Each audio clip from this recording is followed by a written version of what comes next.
Tethers, hoppers, fleers, skippers, jumpers. It's deportation time. Minorities, people of color, blacks and browns, no relation. Go that away. All the cosplayers, all the thieves, all the I wish I was a foundational black Americans, but I ain't. Behind door A, deportation. Behind door B, deportation. Understand, if the deodorant is gone and you can't find any Uber drivers, then you know, family, the borders are closed. I hope today that you got your troll game up, family, because we are about to go to work. Certified all the time. Let's get it. Everybody knows that all the people don't have liberties, all the people don't have freedom, all the people don't have justice, and all the people don't have power, so that means none of us do.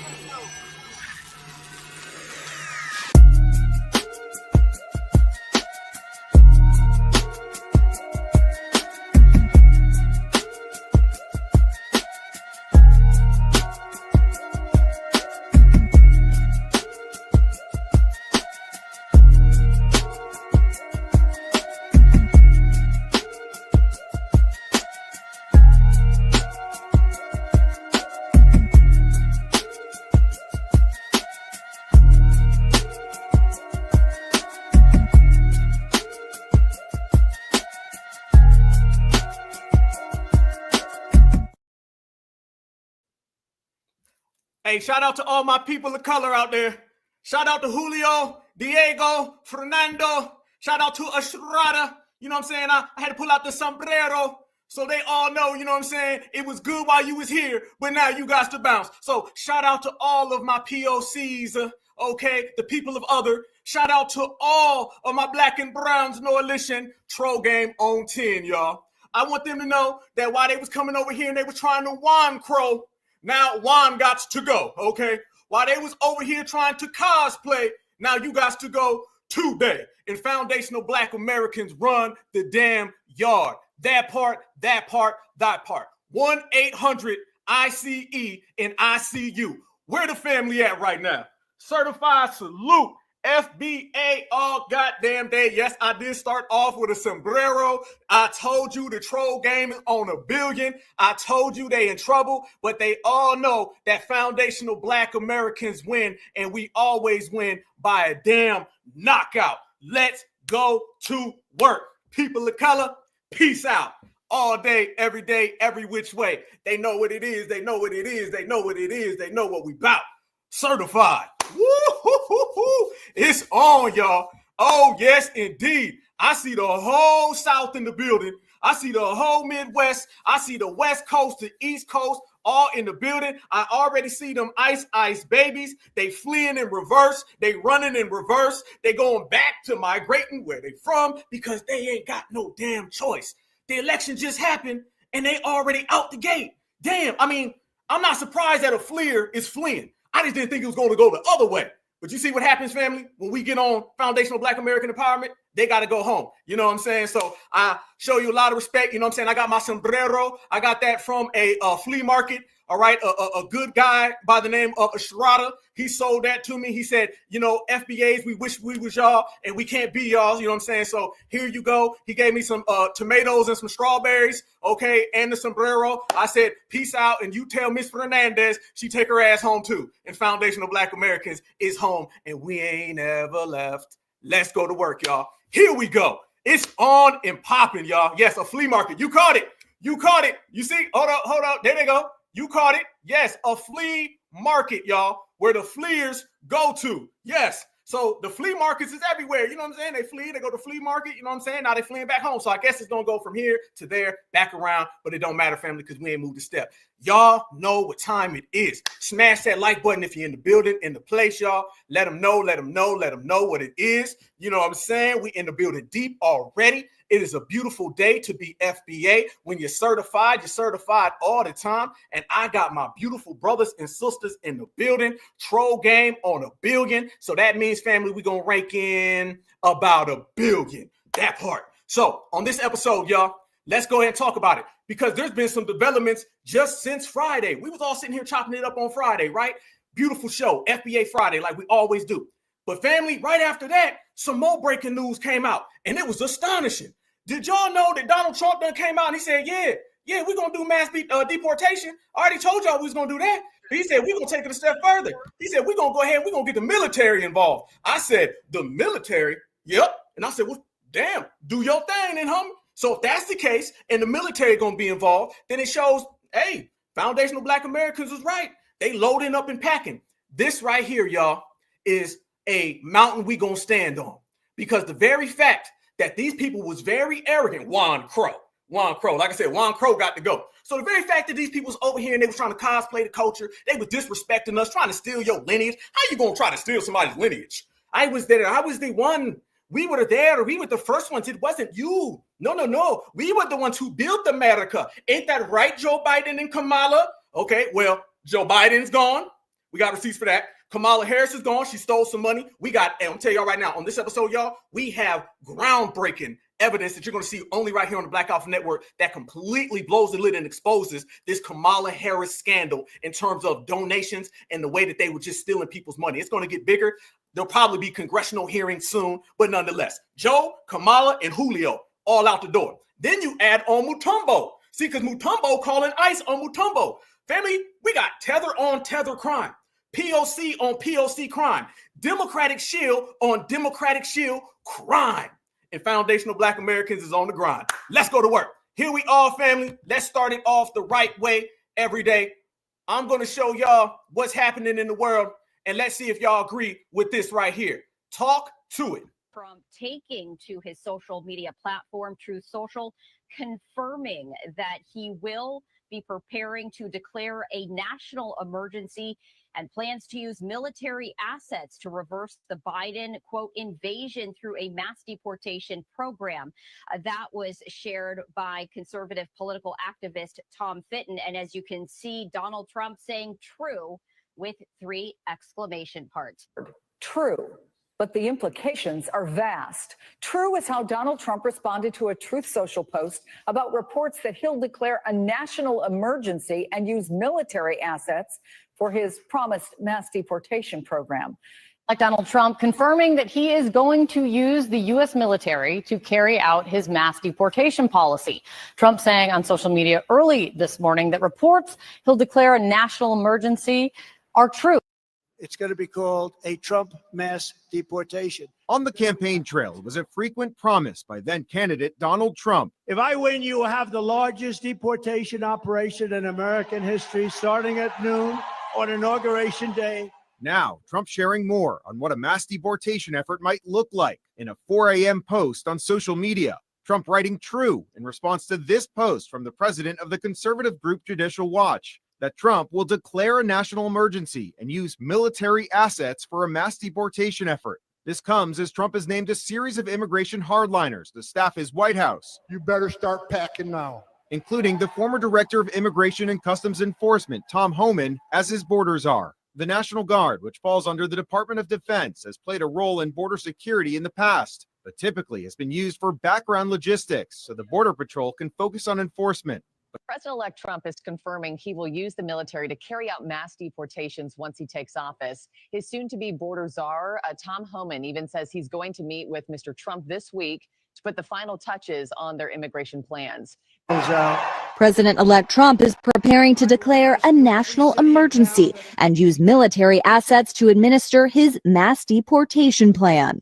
Military personnel already offer support on the southern border, including warehouse management and clerical work, and they could legally take on additional roles. But they are not permitted to participate in civilian law enforcement activities like arresting migrants, an expansion of military might that would lead to certain legal challenges. Declaring a state of emergency would allow Trump to tap into additional funding and resources needed to carry out a mass deportation program of this scale. The Pentagon budget, that's where the money is. It's where the people are. It's where the aircraft are. And I don't see him doing this without significant involvement from the U.S. military. Trump named his Homeland Security team almost immediately upon being elected, tapping South Dakota Governor Kristi Noem to lead DHS, immigration hardliner Stephen Miller as Deputy Chief of Staff for Policy, and former acting ICE director Tom Homan as border czar in charge of the deportation program, which he spoke about with 60 Minutes correspondent Cecilia Vega late last month. There'll be targeted arrest. We'll know who we're going to arrest, where we're most likely to find them based on numerous investigative process. Donald Trump take. There they go. There they go. There they go. They got to go home. They got to go home, y'all. You can't stay up in here. Foundational Black Americans told you can't stay. And if Foundational Black Americans said it, then it's got to be true. Kamala Harris, I've heard, family, on good authority, that him and Michelle have hopped on a jet and they have left America. I'm going to show you some receipts on that. So we done already got him out of the paint. He gone, y'all. He gone. You ain't going to have to look at Obama no damn more, because Foundational Black Americans sent them home. When I say bye tethers, y'all, I'm not just talking about the Uber driver. All right. I'm not just talking about the guy at the corner store. I'm not just talking about this guy who ain't had no damn speed stick in his life. I'm not just talking about them. I'm talking about every single person, from the politician to the Uber driver, who has came over here and disrespected the lineage. Now they are all seeing the door. This is what we said we wanted. This is what we got. And it's a damn great time. That is what it's all about. So you see right now, Donald Trump said he's bringing in the military.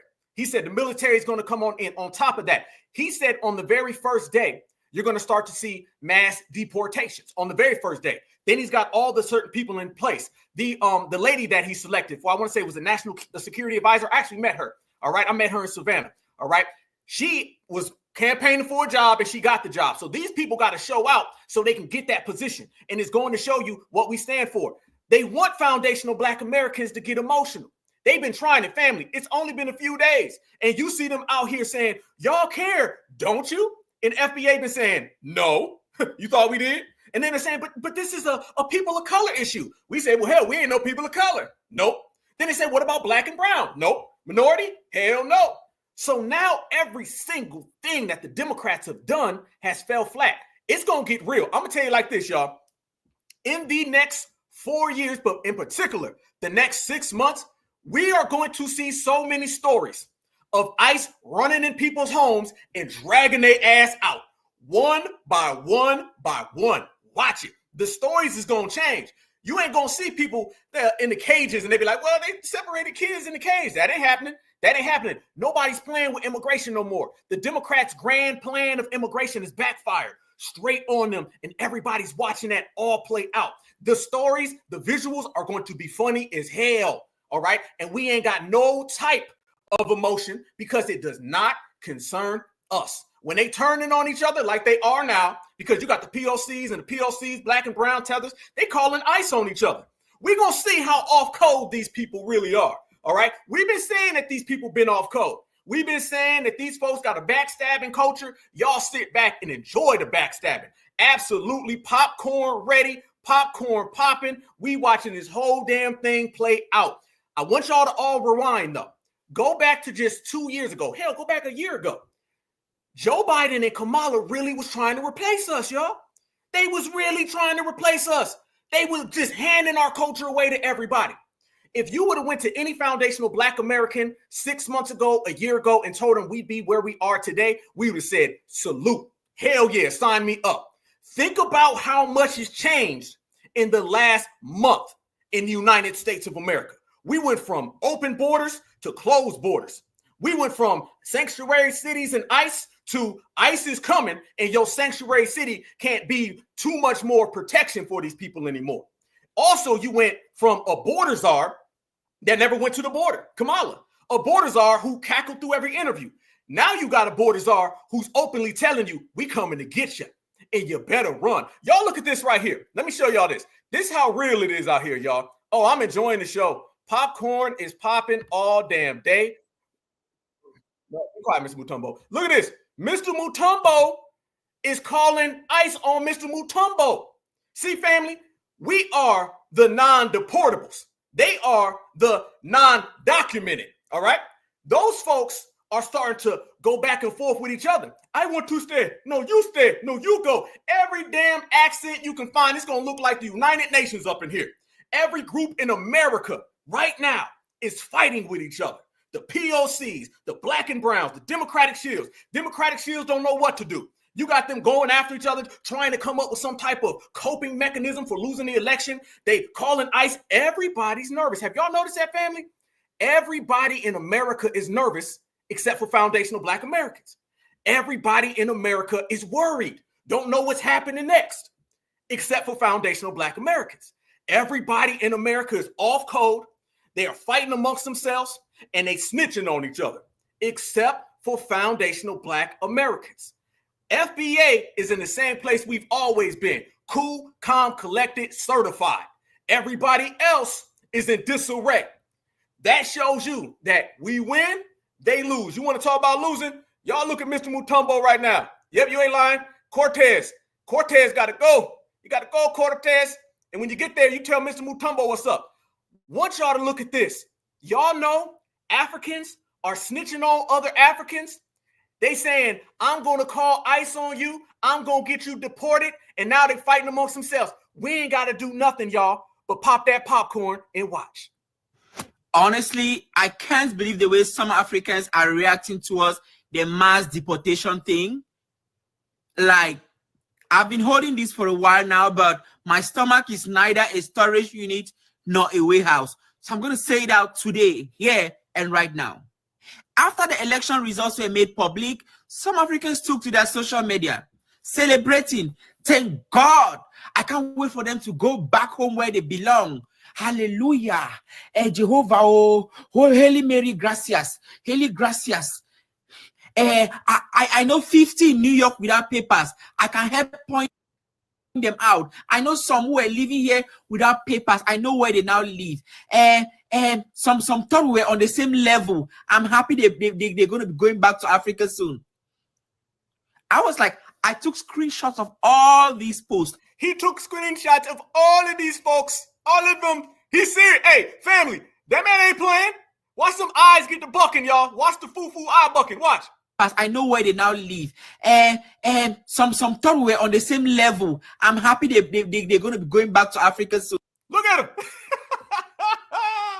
He's saying that Africans are celebrating Donald Trump winning because they are going to snitch on other Africans because they want to be the only Africans who come to America, which confirms what foundational Black Americans been saying, that these folks have a backstabbing culture and they will sell each other out. All of the tribalism is playing out at the deportation office. Used to be in the village. Mr. Mutombo says that Mrs. Fufu can't come. Mrs. Fufu is calling ICE on Mr. Jolov. These people are scared of. Why? Because deportation coming. Iceman is on his way. Soon. I was like, I took screenshots of all these posts and stories. That's a video for another day because I'm going to call them out. Some of these folks came to America through the back door. Some of them used all types of unorthodox means to get immigration benefit, aka green card. Some of them are married to their great-grandmothers who are supposed to be in care homes or on retirement. But they go around, babe, I want to go pick up my wife. I came to pick up my wife. I came shopping with my wife. These same people, they are the ones championing, praying on bended knees for their fellow Africans to be deported. My dear Africans, if you are in America with no papers, no document, get you an immigration attorney. There are good ones here on social media. If you don't know where to start, don't even take recommendations from your African brother. Don't even look. There are very smart attorneys here that are willing to help you. He's stuttering. He said, if you do the how to on social media. If you don't know where to start, don't even take recommendations from your African brother. Don't even look. There are very smart attorneys here that are willing to help you stay in America. Africans in America. I've said it and I'm saying it again. The African community in America is the worst in the entire diaspora. And I'm talking with facts. I say facts from myself. Damn, Mr. Mutombo. Sounds like there's some problems on the home front. You know what I'm talking about. That shows you right there that they already family, Trump ain't even president yet. Trump ain't even president. This man just said that they telling on each other. They are sitting there doing the same thing they did in the village, making the same mistakes. And then they want to come over here and say, we are black, brother. Nah, we ain't got them kind of problems, Mutombo. No. What y'all say? Moist tetherisms. All right. A whole lot of moisture going on in Tetherland over there. All right. Y'all have that. These people are ratting on each other. Easy work, y'all. This shows you the disarray that they in. These folks don't know what time it is. They scared, y'all. That man said, if they call you, if they come over here. And I don't know if y'all notice this. Look what he says. Hold on. Let me run that back. Look what he says, y'all. He ends up saying that when they come over here, they be over here marrying people, and these be 90-year-old women. Look, watch everything we say. Family, if FBA says it is true, now everything that we said is coming to light, y'all. Watch this. Everything we say is coming to light. Oh, Haile Mary, gracias. Haile, gracias. I know 50 in New York without papers. I can help point them out. I know some who are living here without papers. I know where they now live. And some thought we were on the same level. I'm happy they're going to be going back to Africa soon. I was like, I took screenshots of all these posts and stories. Moist is hell. That's a video for another day, because I'm going to call them out. Some of these folks came to America through the back door. Some of them used all types of unorthodox means to get immigration benefit, aka green card. Now he's snitching. Now he telling on them. Family, this ain't nothing but a tether party. Ain't nothing but a tether party. They telling on everybody. These are telling tethers. Telling tethers, y'all. Telling tethers. Now he talking about how they came into this country using every backdoor avenue, every type of rule breaking. Okay, so now he putting them on Front Street. So now ICE gonna have to go see about them. Maybe even him. What your paperwork look like, foo-foo? Some of them are married to their great-grandmothers who are supposed to be in care homes or on retirement. They're married to their great-grandmothers who were supposed to be on retirement. He lost me. Family, hold up. That lost me. I ain't gonna lie to y'all. I need y'all. What does that mean? Can y'all? I don't get that one. That like the tether lingo, the tether dialect. It dropped me off, family. I don't know what that was. What was it? What's that supposed to mean? He said, "Okay, y'all help me out in the chat. I need it, family, for real talk." What does he mean? He said they come over here and they married to their great grandmas who's supposed to be in retirement home. What is he saying that they get with old like W women, or is he saying African women, or they flying? Family. It dropped me off. I don't know. You don't know either, Seven? I don't know. I have no idea. That is straight up tether babble. You know how we say that's tether babble? That is tether babble. These folks, you got you too, church? We don't even know what this man's saying. We don't know what he's saying. Yeah, a tether. Yes, indeed. Family, I have no idea what this guy's talking. It sound like he pulling out some of the dirty tether laundry. Okay? This is what it sound like, y'all. That dirty tether laundry. Somebody said Krugers. Is that what it is? Okay. Zebras. Oh, is it a zebra or a cougar? Oh, damn. I see another. Ooh, I see a couple things in there. I'm not going to repeat them. Y'all see the chat like I see. Okay. They're marrying older W women. Is that what they're doing? The pictures we be seeing, y'all, where it be a W woman. She be about 350. All right. And I'm not talking about just her weight. Her weight is 450. Her age is 350. And they be sitting there smooching on them. Is the scammer plan about to get canceled out? I know there is some Nigerian scammers on the dating websites that are shook right now. They whole thing. I see you, Gene. You wrong for that, brother, but funny as hell. Yes, I'm lost. Okay, Granny is a U.S. citizen by marrying grandson. What on the shy grandson can get to U.S. family? Hold on, where my goddamn sign at? I'm sorry.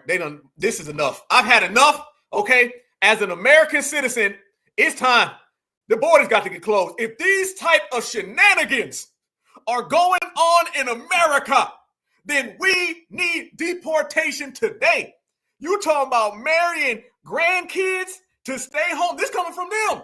This coming from him. We sitting there trying to decipher the tetherism. Okay, we got to decipher it. Behind door A, door B. We on door A right now. We're going to get to B here in a minute. These folks is coming up with everything. So you fled here, and then you got here, and you're over here trying to get with great-grandma Fufu? How you going to drag Grandma Fufu into this? How you going to drag Grandma Fufu? Grandma Fufu was chilling. She was having jollof and a smile. And you going to bring Grandma Fufu into your shenanigans. All this for a green card? You want to come to America that bad, though. Real talk. Come on now. No.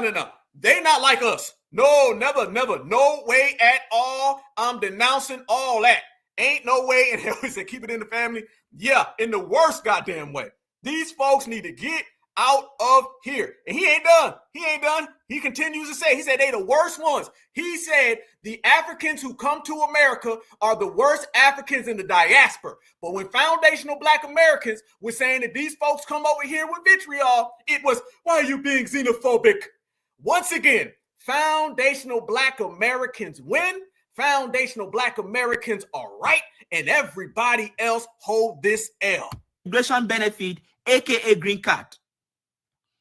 Some of them are married to their great-grandmothers who are supposed to be in care homes or on retirement. He said great-grandmother. I didn't even catch that. Through all the tether babble, I missed it. He didn't just say regular grandma. He said great-grandma. He meant that. That man meant that. Family is all, look at that. The hairline is saying he's telling the truth.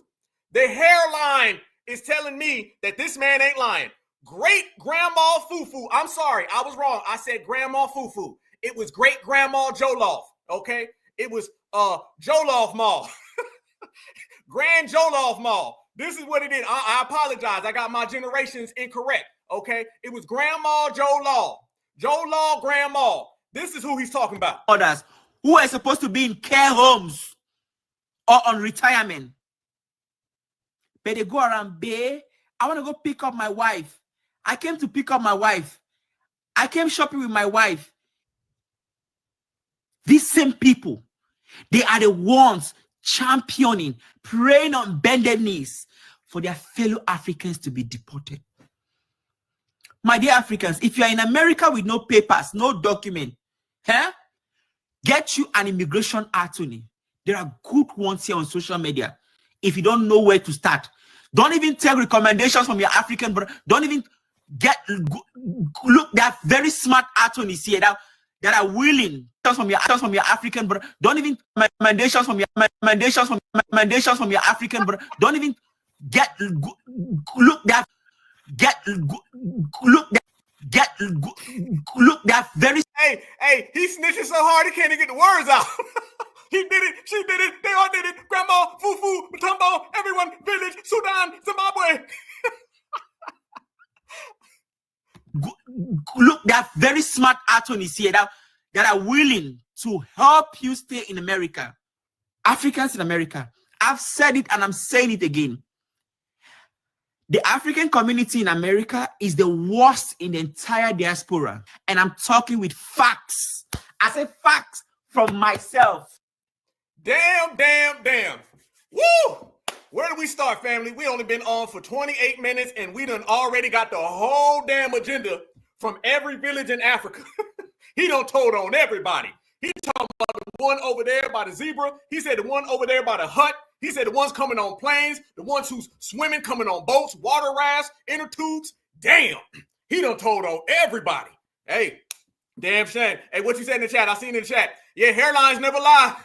Them hairlines do not lie. All right. That man was telling the truth. And by the way, he talking about great grandma. They don't even be having birth certificates. So we don't know how old great grandma is. Okay, family, there's a chance we're talking Joe Biden numbers. All right. These could be Joe Biden or Jane Elliott numbers. Great grandma could be great grandma. We don't know. But what we do know is that, boy, they scared. They shook. They terrified. They in disarray right now. All because of deportation. Deportation done proved a lot of us correct. Deportation has put fear in the hearts of a lot of damn people, y'all. Damn shame. Yeah, his eyes was bucking, stuttering. He was tired and he came from straight up. He told on every damn body. That man wasn't holding back. Straight up and down. They got some issues over there, and we good right here. Big difference between the two of them, y'all. But do y'all know something? I'm gonna take it a step further. I'm gonna show y'all. They was out here. He was buffering. You ain't lying. They were out here, family, watching it. We talked about this for the last 2 weeks. The whole world was watching the Donald Trump situation because everybody wants to come to the land that foundational Black Americans created. Everybody wants to come to America. So do y'all know over in Africa, y'all, they were out there having whole parades and they're out there supporting Donald Trump. See, what they're doing is they know Trump is about to send a lot of people home. So they're coming out now, family, and they're saying, well, let's try to get in good graces with Donald Trump. Okay, maybe he'll let us come in and he'll keep the other ones out. Watch this, y'all. These folks in Africa are literally out there throwing parades for Donald Trump. I'm going to translate it, okay? That's going to be Tether Babble. I'm going to give you the certified foundational Black American translation. What they're really saying is Donald Trump, I know you're going to send people home. But if I throw a parade and hold sign up with you, then maybe you let me in and no one else. These folks will always turn on each other. These folks ain't got no type of backbone. And this is what FBA been calling out. When we've been talking about the deodorant, true, very true. When we've been talking about the Ubers, very true. When we've been talking about tribalism, very true. And all the election has done, y'all, is highlighted again how FBA is always correct. Only this time, our correctness comes with deportation. We can't lose. Check this out, y'all. They over there and they're having parades for Donald Trump. I'm not lying. I'm not lying. I'm not lying. Watch this, y'all. Should be in America, we vote him. God is not done with Donald Trump. A survey found that nearly 60% of Nigerians are pro-Trump. But as president, he reportedly... Yes, you seen that. Donald Trump with a crown on, just like they do with the king and the queen of England. Look at this, y'all. This is what's going on over in Africa. This is why we say bye, bye, bye, tethers, and adios, amigos, to the rest. These folks are having parades for Donald Trump, and they have paintings of him dressed like a king. That nearly 60% of Nigerians are pro-Trump. But as president, he reportedly referred to African nations as shithole countries. Did you address his reported comments from earlier this year when he reportedly used vulgar language to describe African nations? So the best thing for me is to keep quiet. We didn't discuss it. And you do have some countries that are in very bad shape. As the U.S. election approaches, I wanted to find out why. Very bold and confident. A strong group person, he knows what he wants, he stands by it and he goes for it. I like the way he talks. I see that he has a good plan for Americans. Do you know he... Wait. Y'all heard it. Oh, we're going to go there. They said we like the way he talks. What did he say good about you, though? He dissed your country. Okay, your continent. Okay.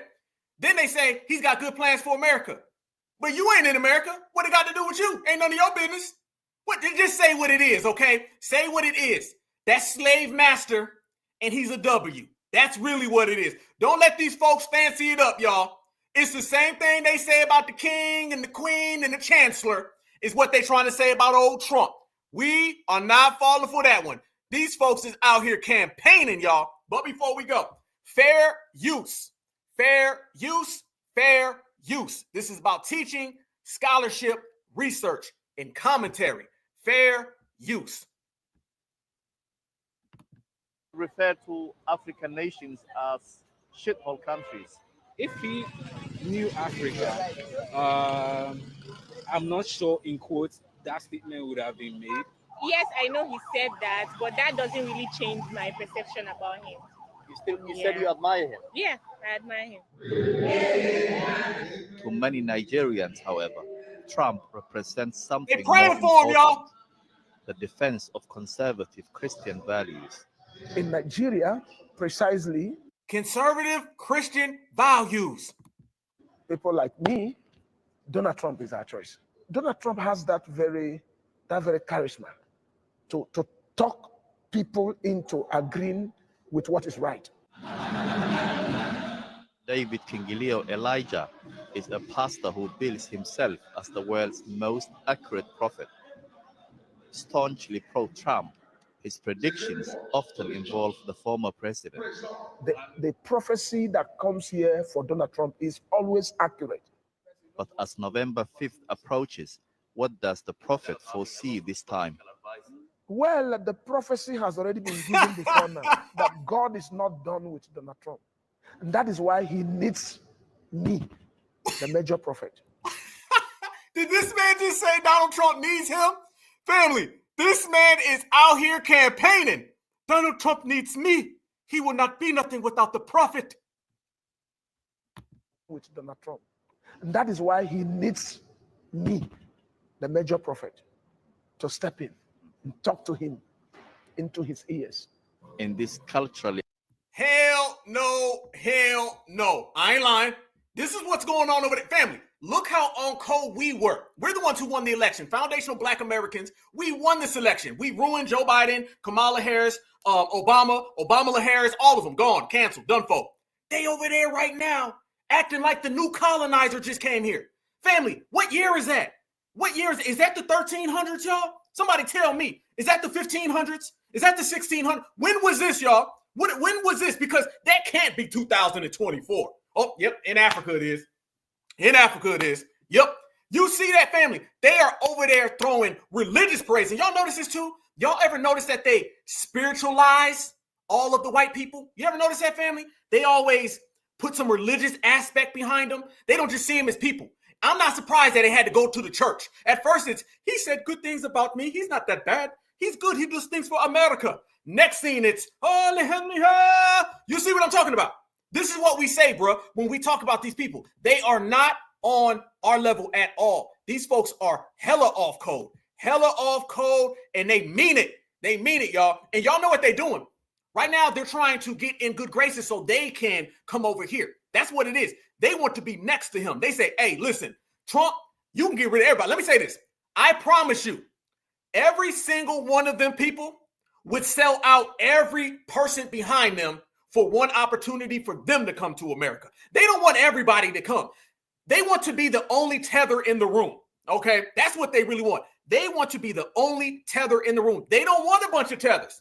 They don't want a bunch of people. They want themselves to be the only ones. Look at this. I'm not done. But wait, there's more. Look at this, family.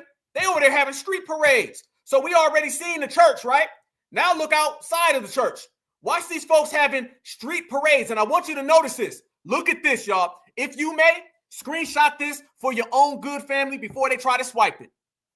Donald J. Trump, Jesus Christ. One more time, run it back. Donald J. Trump sign, right next to it, Jesus Christ. Up top, Jesus Christ. Family, they're acting like this is the second coming, y'all. This is in Africa. This is not New Zealand. This is not Poland. This is not Italy.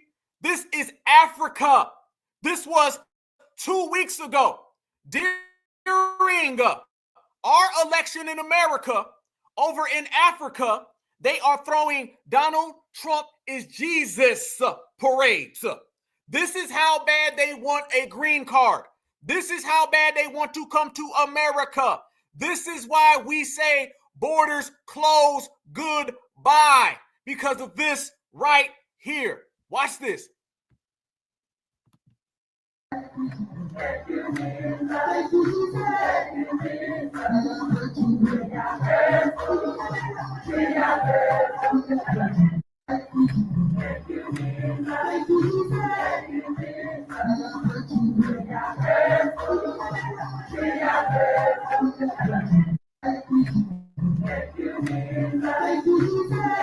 What y'all think the J in Donald Trump stands for to them? All right? I'll tell you what, it ain't Joe. I guarantee that. It might be Joseph, Jesus. That's what they think. Oh, no, but they was partying, y'all. Oh, yeah. Whoever sits in the White House has an impact even here in Africa. And speaking to people, even while I've been here on the streets, a lot of them tell me they like Donald Trump. They like that he speaks his mind. They're aware of his more controversial comments, reportedly. Donald Trump, Africans are supporting you. Donald Trump, Africans are with Donald Trump, we love you. We love you, Trump. Donald Trump, you come back to Africa even though you never been. Or you just bring me there. F everybody else. Fuck my family. You bring me. to you. Africans are supporting Donald Trump in 2024 presidential election. God bless everyone. A big shout out for Donald Trump. Woo! Let's have it. He won. I'm so excited. They won't go put person to compete with Donald Trump. They go put woman.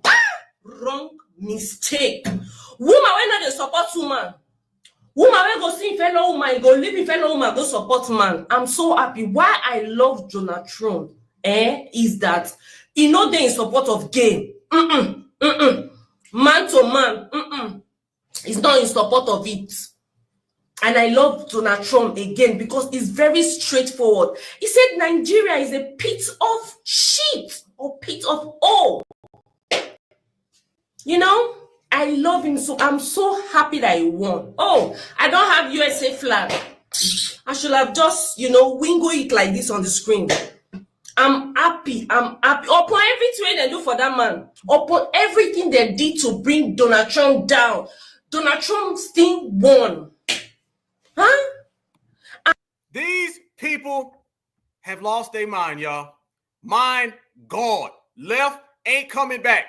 They are out there throwing that type of parade and shenanigans over Donald Trump. And newsflash, who y'all think Donald Trump is talking to when he says, y'all not coming here to America? They must think that he's not talking about them when he talks about deportation. They must literally in their mind, family, think that it's all sweet and he's not talking to me. He's talking to you. No. Trump talking about you, okay? Mr. Mutombo is on that list. All of them are on that list. They may not want to admit, to acknowledge, to accept, but the list has all of their names on it and it's watching everybody, where they go, what time they go there, and how it all plays out. That's the difference between them and us, y'all. So no, they're not like us. And that's what we're talking about, family. These folks are so off code, don't know what's happening, don't know where, why. All they want is a green card. They just want to get here to America, y'all. That's it. They want to get here to the United States of America so they can mooch off the United States of Americans. The lady said, I wish I had a flag. She said she want to have an American flag, y'all. Think about that. And notice this too. On top of everything that we just seen right there, on top of all of that, they want to come to the United States of America and notice how much they in our politics, but we ain't never talking about their politics. You notice that, y'all? Listen to how much they keep talking about America. We like Trump for what he says and what he stands for. And by the way, they weren't rocking with Kamala at all. I thought Kamala was a black person that they all loved. Oh, I guess not. Okay, cool. Whatever. Kamala, Trump, the whole establishment, those people are not coming to America now. This shows you they will go for the person that is on the means of deporting them.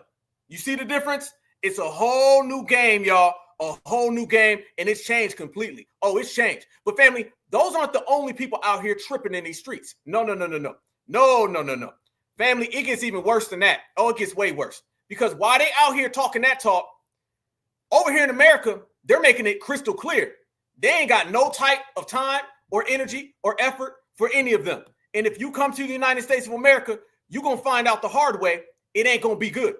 In the face of deportation and every single thing else that Donald Trump is putting on the table, these people think that they got a straight shot. They think that it's all good. They think that they're going to come here and just be allowed to cut in front of the line. Deportations are real, and everyone is watching it. And there's nothing that anyone can do about it. This is why foundational Black Americans been on code, and this is why foundational Black Americans been regulated. Let's go into the streets of America. Look at what's going on in the streets, family. This is what's happening. This is for all the Mutombos of the world. Right here in Chicago, they think everything's sweet. It ain't too sweet. They running Brandon Johnson out of the paint, and he's the next one to get broke.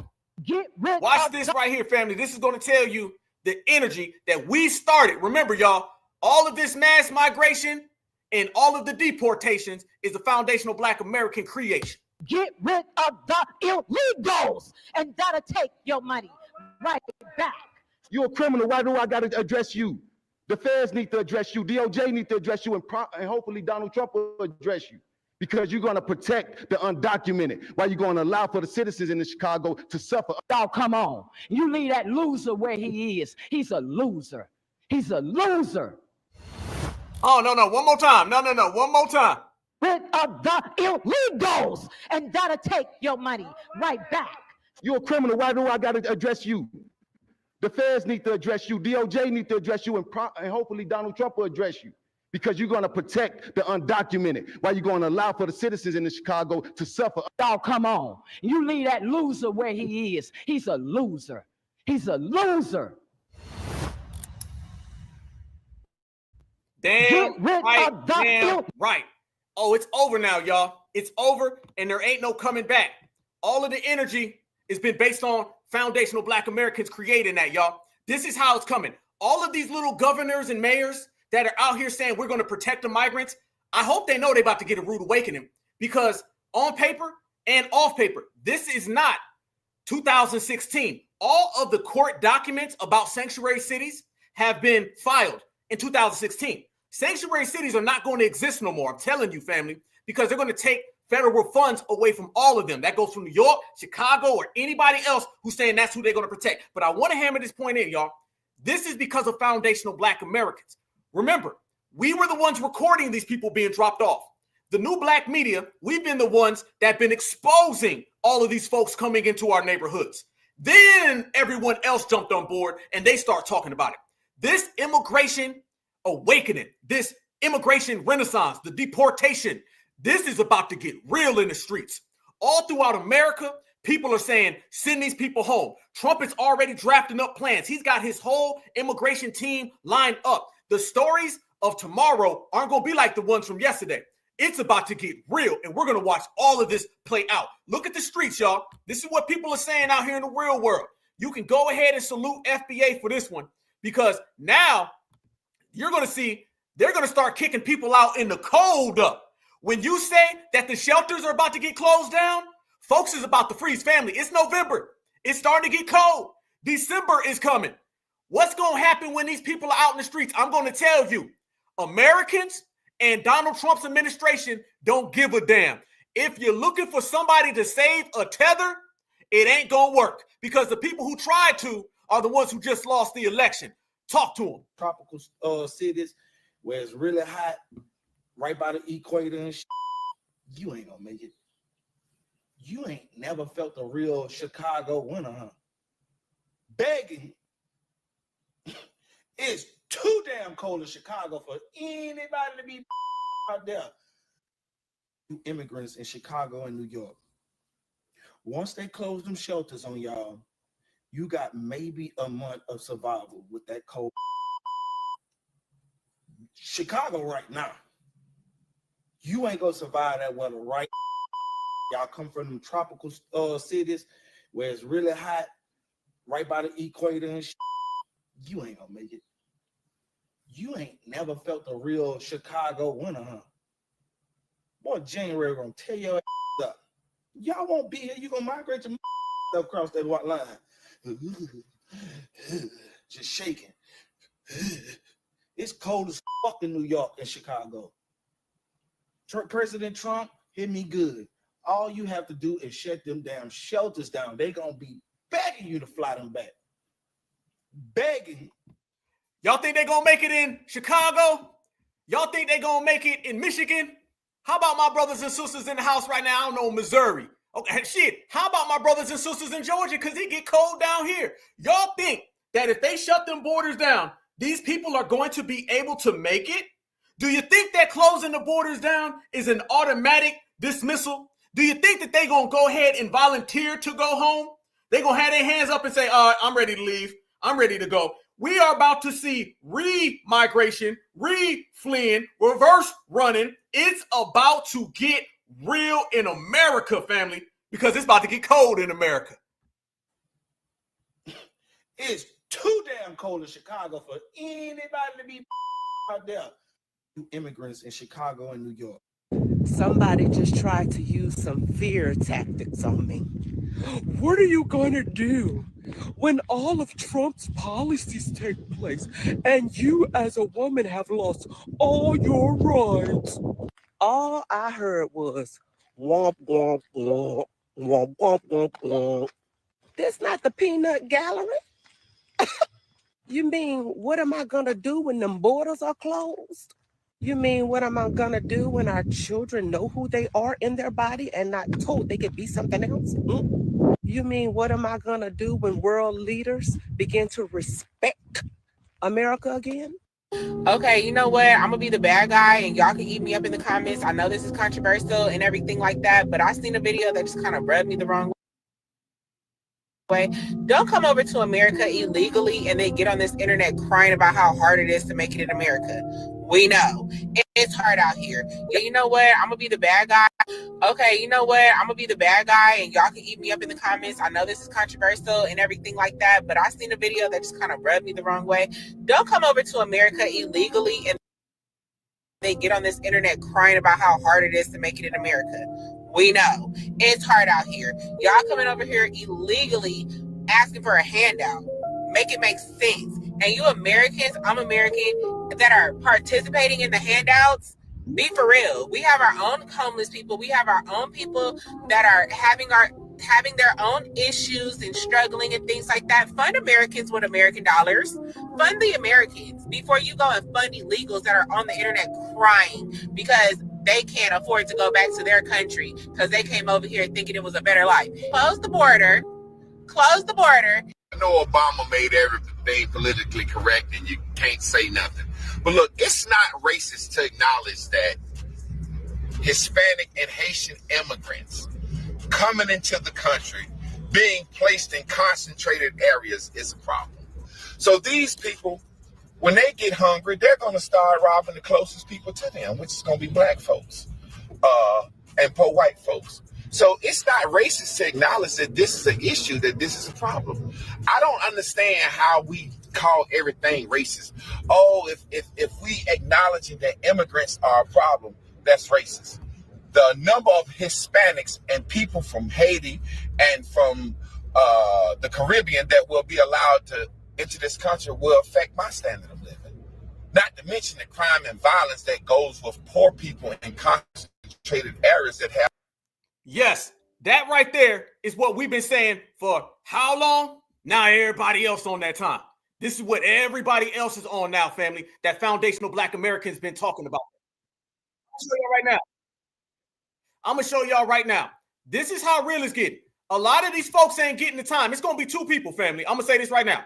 Because the shelters are getting closed and the military is about to step in. Now that the military is about to come in, they ain't going to be doing nothing crazy when they start having to deal with that.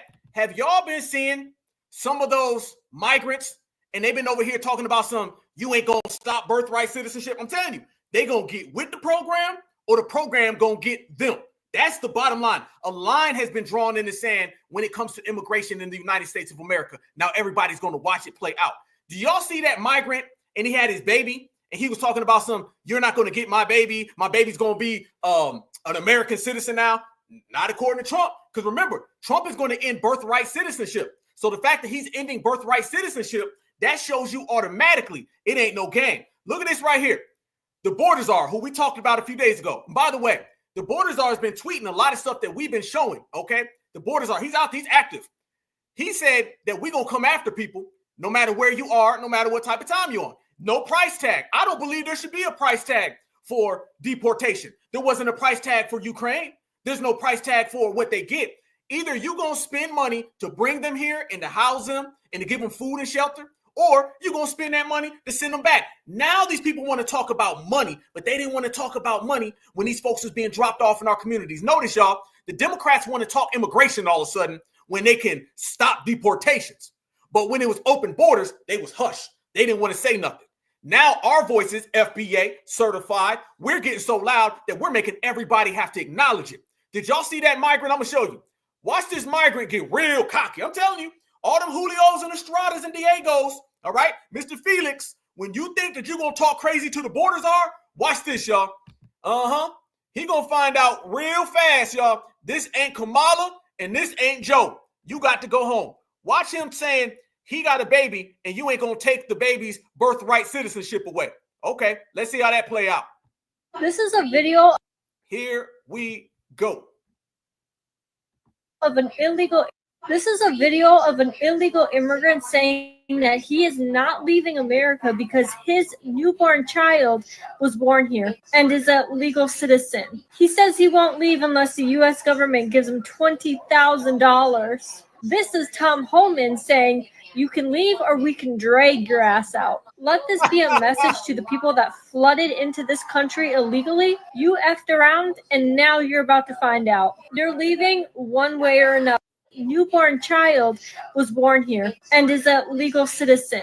He says he won't leave unless the U.S. government gives him $20,000. This is Tom Homan saying, you can leave or we can drag your ass out. Let this be a message to the people that flooded into this country illegally. You effed around and now you're about to find out. You're leaving one way or another. This is a video of an illegal This man said he don't give a damn. Him and his baby gonna stay in America and he ain't leaving till he get $20,000. And the Border Czar came out and said, okay, he said, target acquired, we coming for you. You see, I'm telling you, they're going to wake up real fast, y'all, and they're going to find out what's really going on out here in the real world. Yep. And, you know, we had this conversation a couple days ago, and I'm not lying. I was actually, going through some social media things, and I seen a lot of people had Iceman coming. He said, we will drag you out. Julio think he running something. See, family, the Democrats got these folks thinking it's sweet. See, if you come over here and you see yourself getting put above citizens and you see yourself getting royal treatment in a red carpet, it's only natural you start thinking it's you and you start having this high horse that you can run on. Every single illegal and tether been snatched off that damn high horse and brought back to reality. And that reality is showing them straight up and down that you're going to have to go ahead and pack your bags. And brothers and sisters been out here saying, hey, we're going to call ICE too. Yeah, see, that's what they don't want. A lot of American citizens are saying, what can I do to play my part as a taxpayer? They take your taxpayer money and give it away any damn way. That man said he won $20,000 before his kid, not even to mention for how many other kids he has. Well, a lot of brothers and sisters saying, hey, man, can we call ICE? And I already asked this question to y'all, but I'm going to ask y'all again. Can I get 100s in the chat if you are going to call ICE if you see any suspicious behavior that may lead to the apprehension of a tether, a fleer, a blender, a hopper, a skipper, or a jumper? If you are willing to participate as an American citizen in this great aspect of our society, please can I see 100 in the chat? Because I want to know. I want to know, are you going to call ICE if you see something? Me, I'm not only going to call ICE, I'm going to call ICE twice. All right? And I'm going to have ICE on the way. And I'm going to have ICE here today to let Julio know we don't play. So the people have spoken. 100, 100, 100, 100, 100. This is what they're afraid of, y'all. Every single plan that the Democrats had of open borders and brainwashing us has been washed down the damn drain. They have nothing in terms of immigration, and they are going to deal with deportation. Look at this right here, y'all. This is where people are at in the United States of America. Report them if you see them. Hey, TikTok, this is just a follow-up to a video I posted last week where I shared the ICE hotline to report undocumented and illegal persons in the United States. I'm just going to give you a clue or a hint, a couple things to look for when you're trying to recognize who possibly is here undocumented and illegal.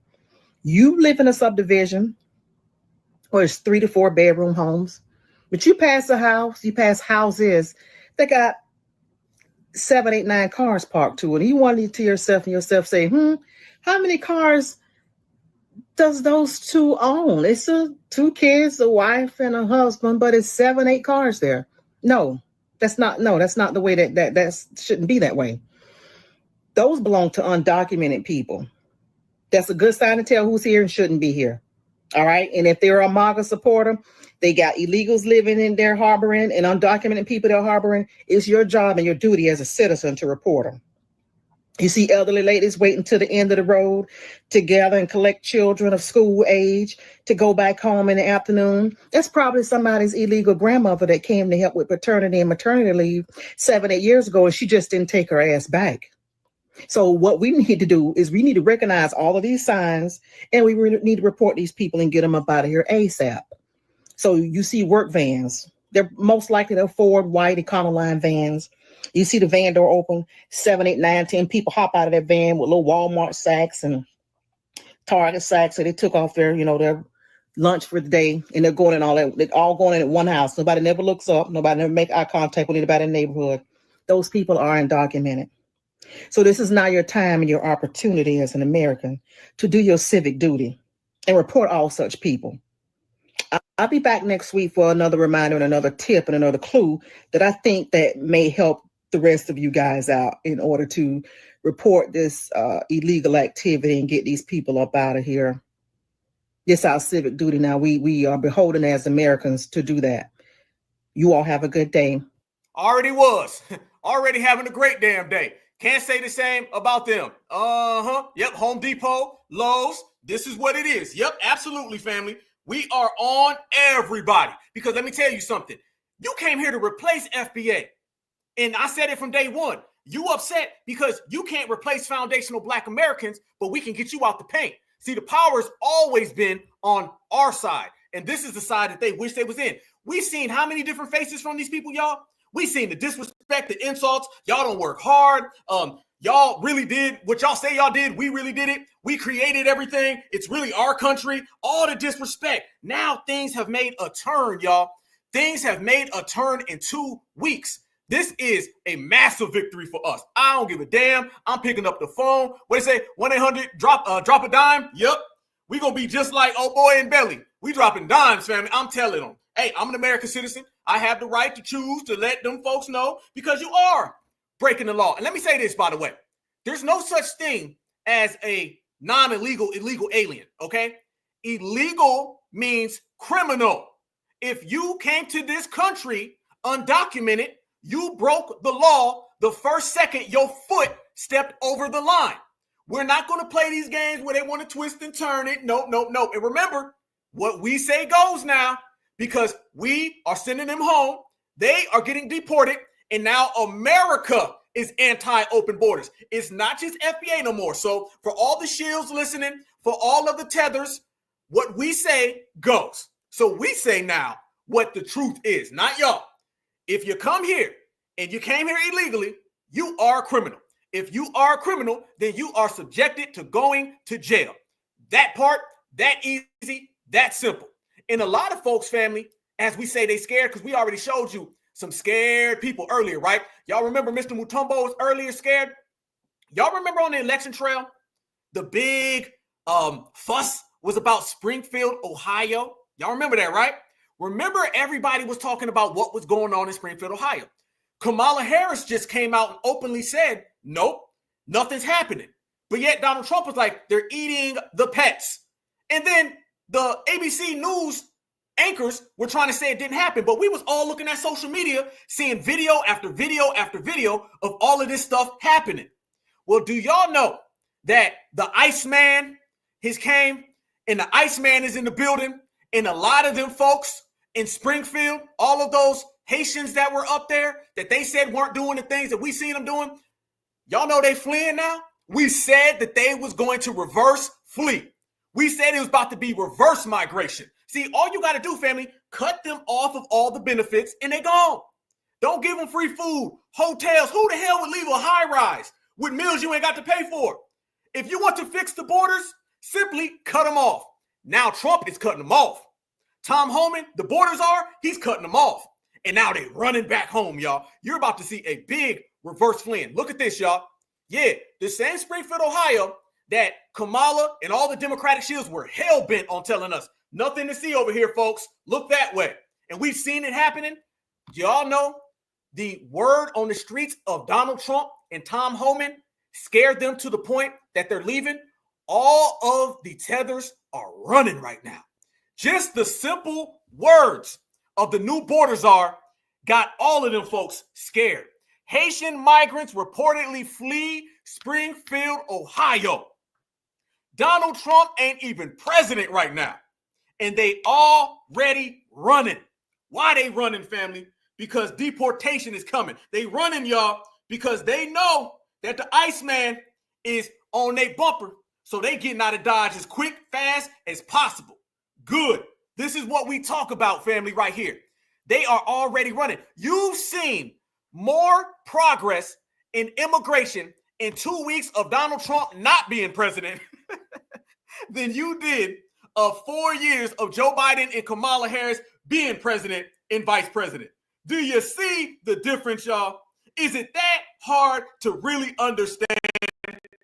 These folks are afraid and they are getting out of Dodge quick. Yep, a lot of them are running to Canada. Absolutely. Absolutely, my sister. They run into Canada and they trying to get out of Dodge quick. They running. They running. Family. Certifies. These folks are scared. Tethers are afraid. It used to be a joke like, man, if Tethers going to be scared now. Everything that we joked about has became reality now. Deportation has them folks scared completely. They are sitting there waking up in cold tether sweats, thinking about Tom Homan, borders are. See, before the borders are was cackling. I ain't never been to the border. Open borders, migrants built America. Now the new guy's coming in, and what he's saying? He's saying, pack your stuff. You got about 2 days, and we coming to get you. When you went from a cackling borders are to a deportation borders are, oh, it done got real. Look at this right here. Oh, by the way, y'all know how I do.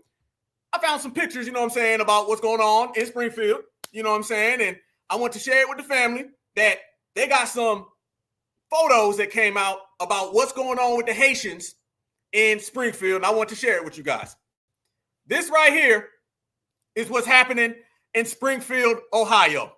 They running, y'all. They running, they dodging, they getting the hell up out of there. 188 Carl Lewis. Yep, you ain't lying. Absolutely. They are running fast because they know what it is. This is what happens when you have a country that does not play and does not place non-citizens over citizens. This is what happens when foundational Black Americans led this conversation. It was us who led all of this. Nobody else did. Foundationals are the ones who created this mass movement of deportations. How do you know this, family? Because if we were not here, you would not be getting this right now. You would not be getting this. Tethers, migrants, immigrants, all the undocumented, they are going into hiding where they should be, okay? After you find them, going back home. It's all because of us. We've been leading the movement. Check this out right here, y'all. This shows you even further. When I say them folks is running, they ducking, they dodging, it's one thing, family. They used to flee. See, now they're just fleeing backwards. Check this out. This shows you automatically what's going on in Springfield. The word of Trump and the word of Tom Homan got all these folks nervous. Migrants flee. Haitian migrants are leaving Springfield, Ohio. Thousands of migrants are leaving Springfield, Ohio, in fear that upon the re-election of Donald Trump, they will be deported. That's because Haiti is one of the countries protected under TPS, Temporary Protective Status Program. The program allows migrants from Venezuela, Haiti, Cuba, China, Nicaragua to stay in the United States with TPS, with temporary protective status, that allows temporary protective status to migrants and benefits such as a Social Security card, a driver's license, and a work permit.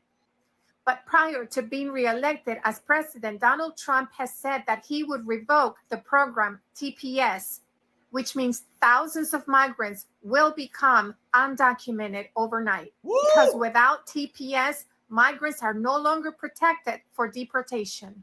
The temporary protective status would give migrants from Haiti the ability to stay in the U.S. protected from deportation until 2026.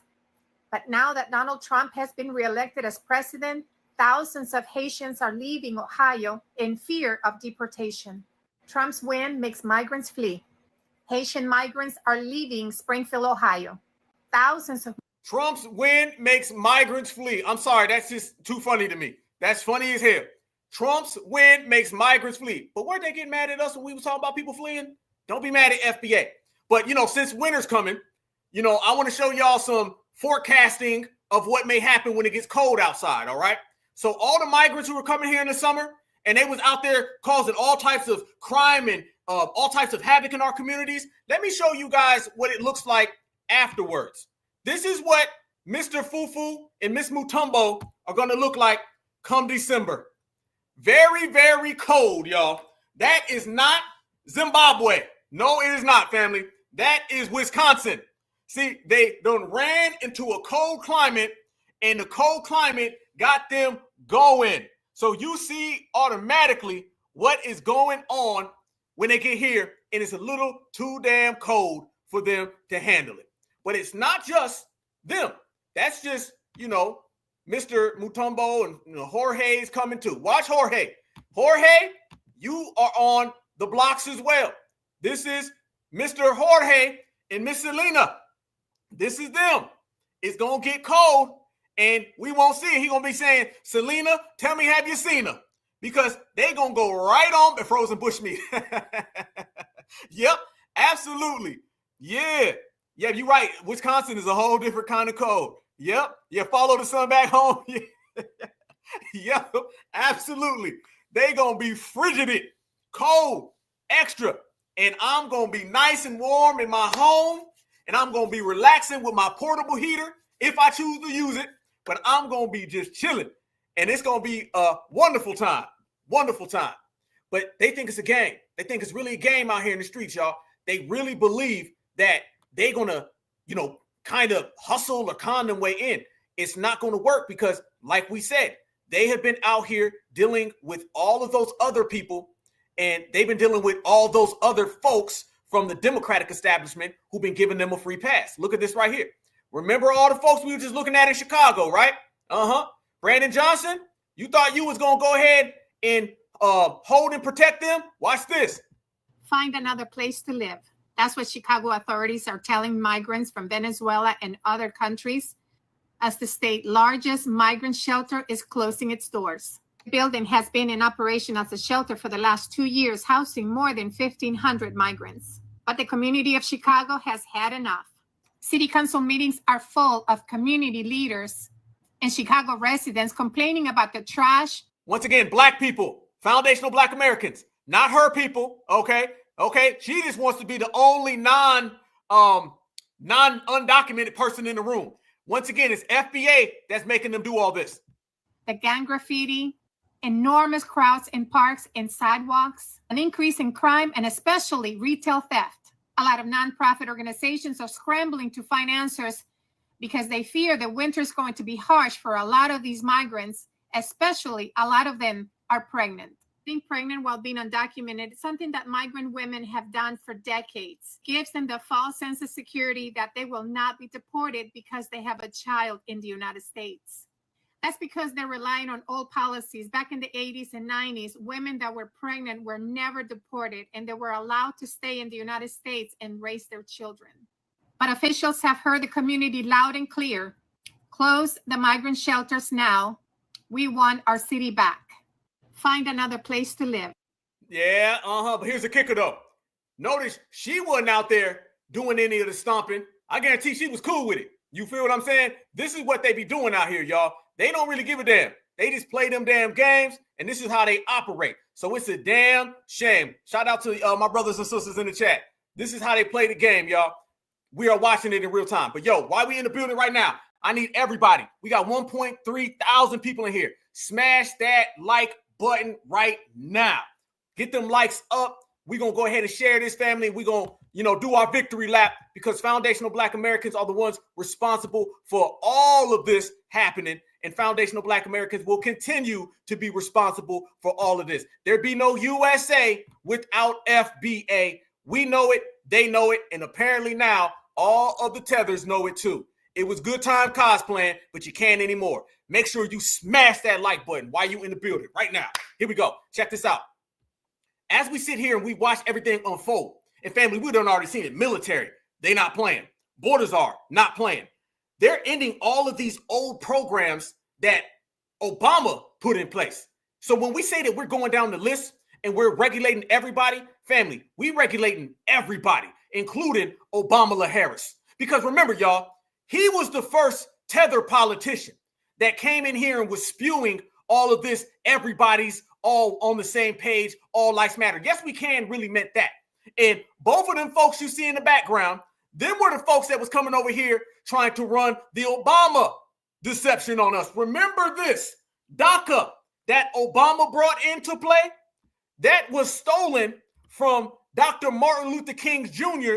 I Have a Dream speech. So they took Dr. Martin Luther King and they put a face of a migrant on it. This is what you see every single time you deal with a Democrat. They always use Black American existence and they pass it off to everybody else. And this is why he done been MIA for quite some time, because he thought he was going to come out in a room full of tethers, talk reckless, and he got G-checked by us. And now that he's out the way, y'all, look what Trump is doing. Trump is ending a lot of those programs that Obama put in place. The Trump administration's next target, naturalized U.S. citizens. DACA is on the board. And a lot of these people who are DACA recipients, they're afraid too. They're out here saying they may be deported. They're going down every single list that granted these folks full-time American citizenship, and that the process ended up giving them full-time benefits, and it's all going out the window. This is a good thing for foundational Black Americans, because you're going to have borders or you're not. You're going to have citizens or you're not.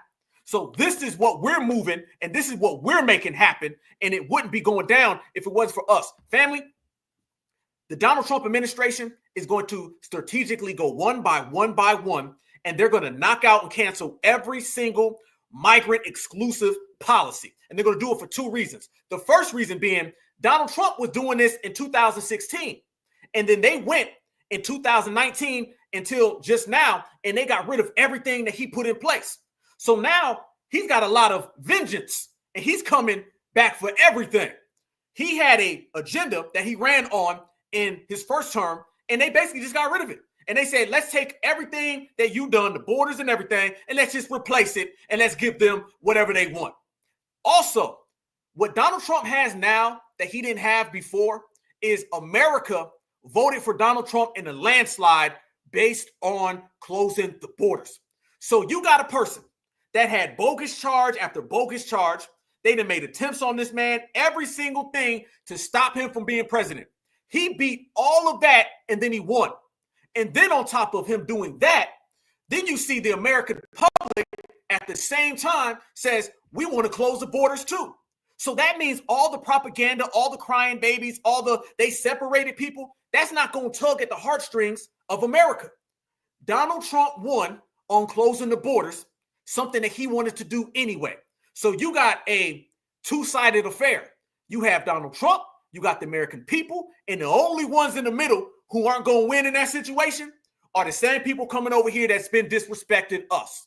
So this is why foundational Black Americans, we ain't pulling out no damn chairs. We ain't pulling out no damn capes. All that immigration is a Black issue. Nope, it's a tether issue, and we ain't on it. We are going to see some crazy stories the next 4 years. And migration and all the immigration stuff is about to be a wrap, and we here for it. Look at this right here, y'all. This shows you where the country's at, and this shows you mass deportations is going all the way around, and they ain't got no choice but to deal with it. Fair use, fair use, fair use. This is about teaching, scholarship, research, commentary.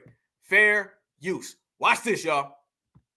The dreamers. These are people who came into the United States with their parents as young children, grew up here, went to school here. Some of them great success stories, but they are still undocumented immigrants. And there's a lot of concern. Some of them are deeply frightened by what they heard from Donald Trump during the campaign. I want to play just two, the words from two of these dreamers of what they've said of their concerns now after the election and get you to respond. I could wake up tomorrow and there could be an immigration agent, an ICE agent outside of my house or outside of my mom's house. We don't know. We are not what you're seeing on TV. We are people who have been living here for over 10 years who call Arizona home. The tears ain't working. The tears ain't working. Family, this ain't 2019. You're not going to get folks to be sympathetic. This is what happens when you bring people into America and then they take off the plate of Americans. Very stingy, very arrogant. This is what happens when you got homeless veterans and Kamala Harris is cackling. This is what happens when you place them in our communities at 80% rates. I hope they don't think the tears are going to work. I mean, they're worried about getting that knock on the door. Look, I say this as the kid of legal immigrants to this country, as the proud child of legal immigrants to the United States of America. If your first act of entering this country broke the law, that doesn't allow you to remain in this country. You have no right to enter the United States. I mean, they came in as legally, 2 or 3, illegally. 5 years old. Well, let me just say a few words about this. I think we're going to be pragmatic. A few basic principles that all Americans agree with are this, okay? One is no migration without consent. Think about your nation like a body. Number two is that consent should only be granted and should be granted to migrants who benefit the United States of America. But those who enter without consent must be removed. Listen to this, family. I want you to think of this. This is why Donald Trump went and got this guy. Ain't nobody rocking with Viva Swami or whatever his name is. But I want you to notice, if he gonna come out here and he gonna talk about closing the borders, good. Do what you do, homie. I ain't got no qualms. Hey, go ahead. Go ahead. Oh, no, I don't trust him neither. But I like what he's saying right now about this. I'll tell you that. Let him go ahead. If this man is a non-American citizen or an immigrant and he going against immigrants, do what you do. It's going to be some tether on tether crime. I told you, the tether on tether crime can go all day long. I'm not here to agree with him on any other issue. But I tell you what, he want them borders closed, do what you do. He can go ahead and do all the talking that he wants to, and I'm cool with it. Go ahead. I don't mind at all. See, this is the thing. This is the thing, family. We all know about Victor, whatever his name is. I ain't even gonna try to pronounce it. We all know how he get down, okay? But I ain't gotta be friends with him. You think that half of those MAGA folks that voted to close the borders, you think we get along with them anywhere? No. But guess what? I don't want to be your friend. You want the borders closed? I want the borders closed. So if he wants to get on national television and he wants to say, nope, he wants to sell out all his other migrants, let them sell each other out. See, this is what I'm saying. Let the tethers sell out the tethers. Okay, let them go at it. Okay, we ain't picking no sides. I don't give a damn. Damn him. Now, we want to have a conversation about reparations, then we can go at it. If we want to have a conversation about resources, then we can go at it. If we're talking about immigration and he wants the borders closed and he wants to sell out his fellow migrants, go ahead, have fun. This is a tether on tether battle. I'm a FBA my way out. Go ahead. I don't give a damn. Have it. So if you see tethers on tethers, POC on POC, you see migrant on migrant, that's good. Let all of them battle it out. There's got to be a time where you know when to get involved and then a time where you know when to sit on the damn couch. Look at the election. We said we was going to sit on the couch won. When these people are going at it back and forth, absolutely. Cancel each other out. Good point. Good point. Absolutely. Right now, that's a damn good point. Damn good point. Right now, they're canceling each other out. That's what they're doing. The tether's going to cancel out the tethers. And then on top of that, the Iceman is going to kick them out. So they're going to get canceled out, they're going to get kicked out, and FBA going to be on the couch. That's how we win in this game, y'all. This is exactly how we win in this game. And that is what you call real political power. But I want to show y'all something even further than that. Y'all check this out. All of those people that are saying how they're not going to get involved and they're saying that they're going to protect all that Brandon Johnson stuff, how they say that they're going to protect the migrants and they're going to fight with the sanctuary city stuff. I'm going to tell you now, I have some real genuine facts. This is right here. This is some stuff that we put out the other day on the Black Alpha Network. If you guys are not following me, make sure you follow me on Instagram and Twitter. Okay. Check this out right here, y'all. I want y'all to notice those sanctuary cities people, they're saying, oh, we're going to stop this. We're going to go back and forth. This is not 2016. What's going to happen is now all of those cases that Trump put into play in 2016, he won a lot of those. So the groundwork of ending sanctuary cities and stopping those mayors and governors from protecting migrants, that's already been laid. So basically, Trump is going to come in and he's going to hit the ground running. Why do you think Donald Trump has already assembled so many people to be on his staff and he's already got his immigration plan laid out? He feels so bold to say that they're going to end birthright citizenship. They're going to have the biggest mass deportation process in American history. Just this week, he came out and said, I'm using the military. Why does Donald Trump feel so bold to say that? It's because he already won every single case in 2016. They should have not finessed him out that election and allowed him to just do it for four years and then 8 years on top of that. Instead, they came in the middle. Now he's coming back already hitting the ground running. All of those governors and mayors, they're lying to their people. There's some of them right now who ain't saying nothing because they know better. But when they're saying, oh, we're going to go ahead and we're going to fight this, they're going to strip federal funds from all of them. And if your mayor or governor is not receiving federal funds, now you are going to lose your office. Mayors and governors are going to be put on the hot seat because they're going to say, well, Donald Trump, we're going to continue our sanctuary city. Then Donald Trump's going to say, cool, federal funding, over with. And then the American voter is going to go to that mayor and governor and say, what you mean federal funding? Why? Because you want to protect migrants? Remember, this is a country that allowed Donald Trump and the Republicans to win the popular vote and the college electoral vote. This is not the same political atmosphere from 2016. Americans as a whole are going against immigration. So if you think you're going to protect immigrants and fight deportation, it's not going to happen. Fighting deportation will not happen, I guarantee it. Sanctuary cities are coming to an end, I guarantee it. Did y'all see the map of California? California damn near went red. Most of the places in Cali went red. All these mayors and governors, they not fighting none of this deportation. No, it ain't happening. Watch this right here, y'all. This sums it up clear as day. It is a wrap. Go ahead and fight deportation. You got two choices. Fight it and lose federal funding. Lose federal funding, lose your job. Fair use. First of all, there were a lot of lawsuits in the first term.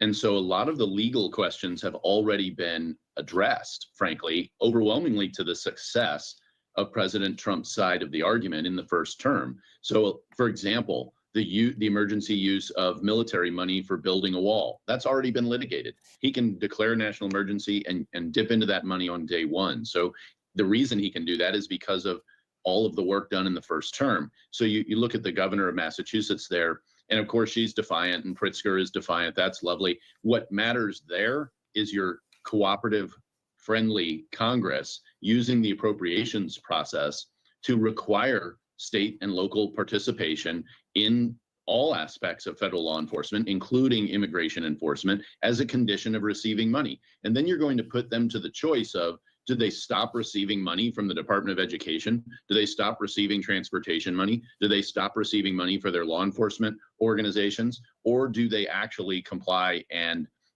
cooperate? I remember the Obamacare lawsuit, day 3 of the oral argument in the Supreme Court, and Chief Justice Roberts basically said to the states about the Medicaid expansion, he said, look, you all chose to take this money.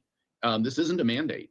You made the choice, and that choice will be put to states. They don't have to cooperate, but they're going to have to give up federal money if they're going to avoid cooperation. And I can tell you as a former state legislator, there is nothing state legislators want to do less than give up federal money that other states are getting. It's a wrap. Oh, it's a wrap. That's the details of the situation. All that other stuff they doing is just talk. Nothing more than that. And notice how he said all these cases were already solved circa 2016. You go ahead in this climate right now where California almost went red, where the Republicans won the popular vote, you go ahead right now and say that you're against any form of deportations in sanctuary cities. Oh, that's all about to come to rap, family. We are witnessing right now, and we've been saying it, y'all, we are witnessing a remodeling of America. And the Democratic way that they've been playing, where anybody can come on in and everybody can be friends, no, that's not happening. It's not working no more, y'all. It's a new day and a new time, and damn good. All them folks are going to be out. Brandon Johnson, I'm telling you now, you could already see Brandon Johnson. He looks afraid, all right? Brandon Johnson knows, keep on playing them games, Brandon Johnson, and Chicagoans will run you out. And then people in Illinois going to come, and they're going to get you out the paint. He knows it. All of these migrant protector politicians' careers about to be over. How do you know this? Let's go there. What was the number one migrant protector politician? It was Kamala Harris, and her career is over. So let Kamala Harris be the example to all the mayors and governors in America on what will happen to you if you choose migrants over Americans. The American people have spoken. Your career will be a wrap. Yep, Baltimore's next. Watch, it's going to go one by one by one by one. And Donald Trump, who really wanted to get them out the paint anyway, Donald Trump is looking at this situation like, good. Now I can get them all out the paint. And difference is now I got all of America who agrees. It's one thing in 2016 when it was like 50-50. Some Americans wanted it, some didn't. Now he got everybody who wants him gone. It's on. Absolutely. And because of stuff like this right here, y'all, look at this right here. This is what Kamala was trying to do in the United States of America. Look at these people coming in, and they can't even tell you where they're from and where they're going. This was Kamala Harris's America that is over with. All day? All day. All day. Did you fly into Mexico and then walk the rest? Walk. But where did you fly into? What? Where did you fly into? What city? No, only walking. How do you walk from India? How do you walk from? These are Kamala's people. These are Kamala's people. I showed it just on Friday, y'all. 855% increase from people coming from India. They were coming here for Kamala. And these people just said they walked over the water. They said they walked over the water. People from India and Africa are at the borders of Mexico. I mean, come on. I know you can't swim that good. All day? All day. All day. Did you fly into Mexico and then walk the rest? Walk. But where did you fly into? What? Where did you fly into? What city? No, only walking. How do you walk from India? You don't walk from India. You get flued out from Kamala. That's how. And that is a wrap, because those type of things were circulating throughout America, and American citizens were watching it happen. And as Americans were watching it happen, Americans were like, oh, no, we ain't playing them games. Whoa, no. We're not playing them games at all. And all the games are coming to an end. Every single game that they've been out here trying to put off on us has been coming straight up to an end. One of the main things that's coming to an end, y'all, was a lot of those Democratic plantation checks. And a lot of those checks ain't cleared. Yeah. I want you to notice the stages of grief from all the Democrats. You got the Democrats who are in disbelief and just disappeared. People like D.L. Hughley. D.L. Hughley talking about everything other than politics right now. You got the people who start blaming each other. And then now you got a lot of them folks who are trying to come at other Democratic shields. Did we not say there's tether on tether crime? Well, family, there's also Democratic shield on Democratic shield crime. And I know we be giving this guy the smoke because he deserves it, but he was doing a lot of tap dancing before the election. Did y'all see the Smurf Plies? Did y'all see Plies came out, y'all, and he sued Megan Thee Stallion, Glorilla, Cardi B, and Soulja Boy? Did y'all see that right there, y'all? Now, isn't that most of the people that Kamala Harris brought out on stage with her? She brought out Glorilla.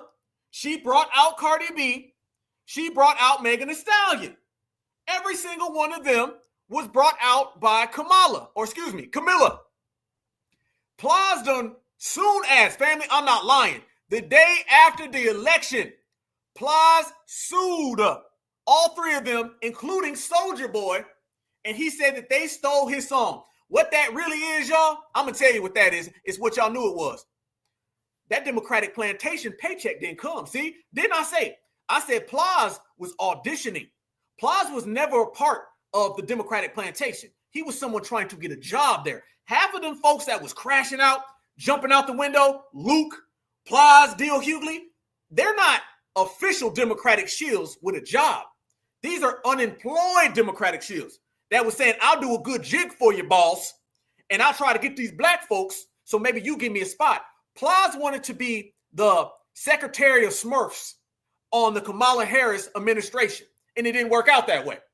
Soon as he realized that that election was a wrap and she lost, he dropped a damn lawsuit on 4 rappers, 3 of whom are women, 3 of whom were also on that same stage.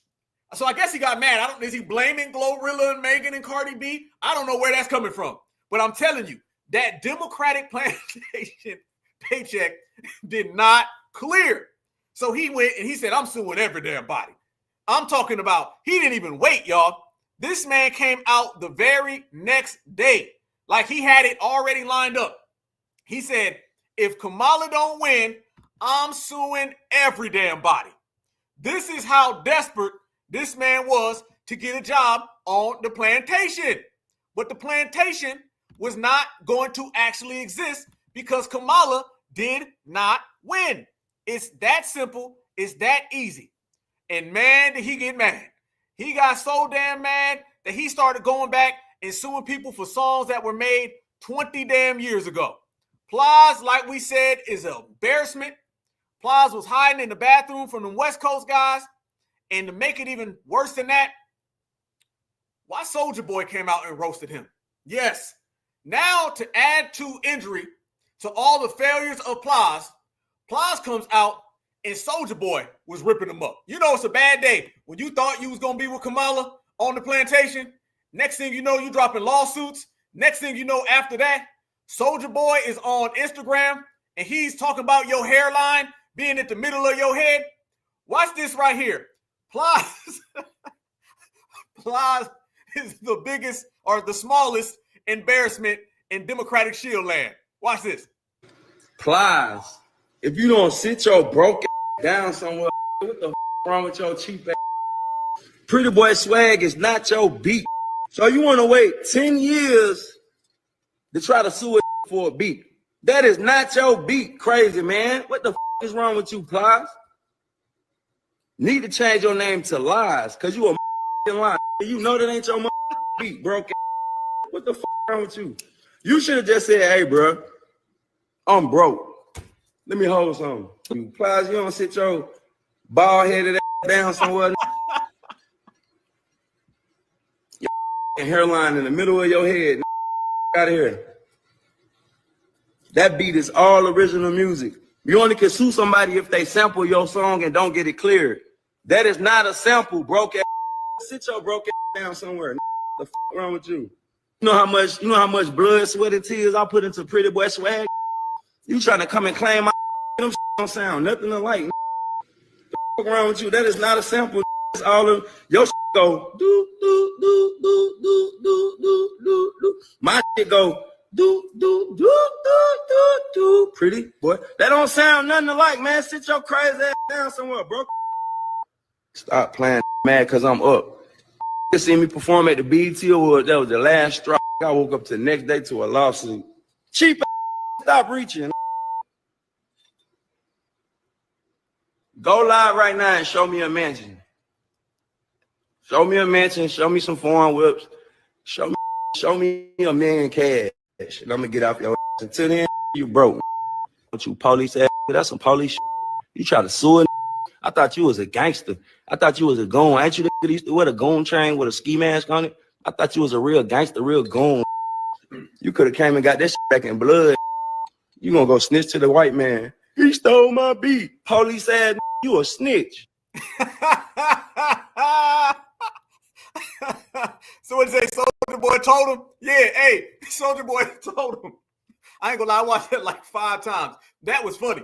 I'm sorry. Plies, you done really crashed out now. What did he say? Plies, your name need to be Lies. Damn. It done got that bad. That check didn't even clear.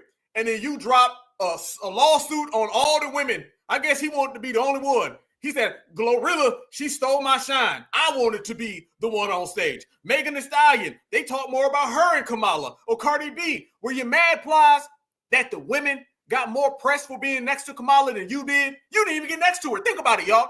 How do you know they was auditioning? It's because D.L. Hughley and Plies, they never even took a picture. I think D.L. Hughley did. Plies, you're the only person that was trying to audition to be a Democratic Shield, and you never took a picture with her. Plies was never next to her. Think about all the tap dancing that Plies was doing, and Plies never was next to Kamala. She never even invited this dude. He shielded more than anybody and couldn't even get an invite. At least Glorilla did. At least damn Luke got one. You couldn't? Damn shame. Then you dropping lawsuits on people about a song from 20 years ago, and then Soulja Boy is on Instagram talking about your hairline being way up here. Damn, boy. You done got roasted. I got to see that part again. I'm sorry. I was cool for everything, family, until he started talking about that hairline. Hold on. Lies. Sorry, homie. You did it to yourself. For a beat. That is not your beat, crazy man. What the is wrong with you, Plies? Need to change your name to Lies, because you a lie. You know that ain't your beat, broke. What the wrong with you? You should have just said, hey, bro, I'm broke. Let me hold something. You Plies, you don't sit your bald-headed ass down somewhere. Your hairline in the middle of your head. Out of here. That beat is all original music. You only can sue somebody if they sample your song and don't get it cleared. I'm gonna tell you what didn't clear is that damn Democratic plantation paycheck. He ain't get it. It didn't come his way. Nope. Damn shame. And I'm sorry, y'all. Somebody sent this to me, and I gotta send it to y'all. Was Soulja telling any lies about lies? Damn. Your new name is Lies, homie. I see why you don't really come out and go get on that stage, homie. Cause damn. I think Soulja Boy might have actually gave you a little too much credit. Because I don't even see that right there on top of your forehead, on the middle of your head. I don't see it at all. I'm trying to see if you have a hairline at all, homie, and I can't find one.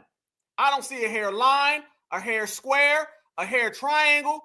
I don't see nothing. Damn. Damn shame, Lies. Man, you messed up big time, homie. Big time in the damn streets. But you earned it, family. So that shows you right there, y'all. This man has been out here. I mean, that's terrible. That is terrible. Whew. Goodness gracious. Goodness gracious. But a lot of folks been out here getting exposed. Okay, now the election's over, family. You starting to see a lot of things come back about some of these mysterious paychecks. A lot of the money that the whole Kamala administration been out here holding on to, now it's all getting exposed in real life, broad daylight, right? You're starting to see some things come out where a lot of people are seeing that folks was getting paid under the table and a lot of money can't be accounted for. A lot of the money from this Kamala Harris shambles, no one can find, and it's getting very, very real in the field. So we did some real investigating, and what we came to find out, y'all, is some of the money that these Democratic shills were getting, it wasn't just them. There was also a lot of people that were out here trying to hustle, and nobody can find anything. Plies is not the only person where the money came back looking real funny in the light. No, family. But while I got the fam in here, I need you right now, smash that like button and subscribe to the Black Alpha Network if you have not already. We're going to go ahead and put it on the line. We're going to break it all the way down, and we're going to expose every single dollar that Kamala cannot find.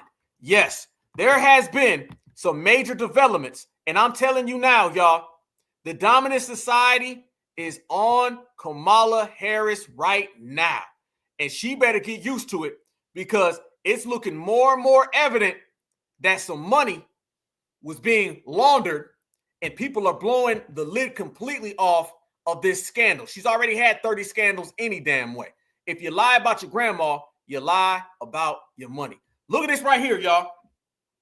Everyone's finding out now that Kamala Harris paid Roland Martin $350,000 for an interview. She paid Al Sharpton $500,000 for an interview. Not to mention Oprah, not to mention Beyonce, not to mention Lizzo.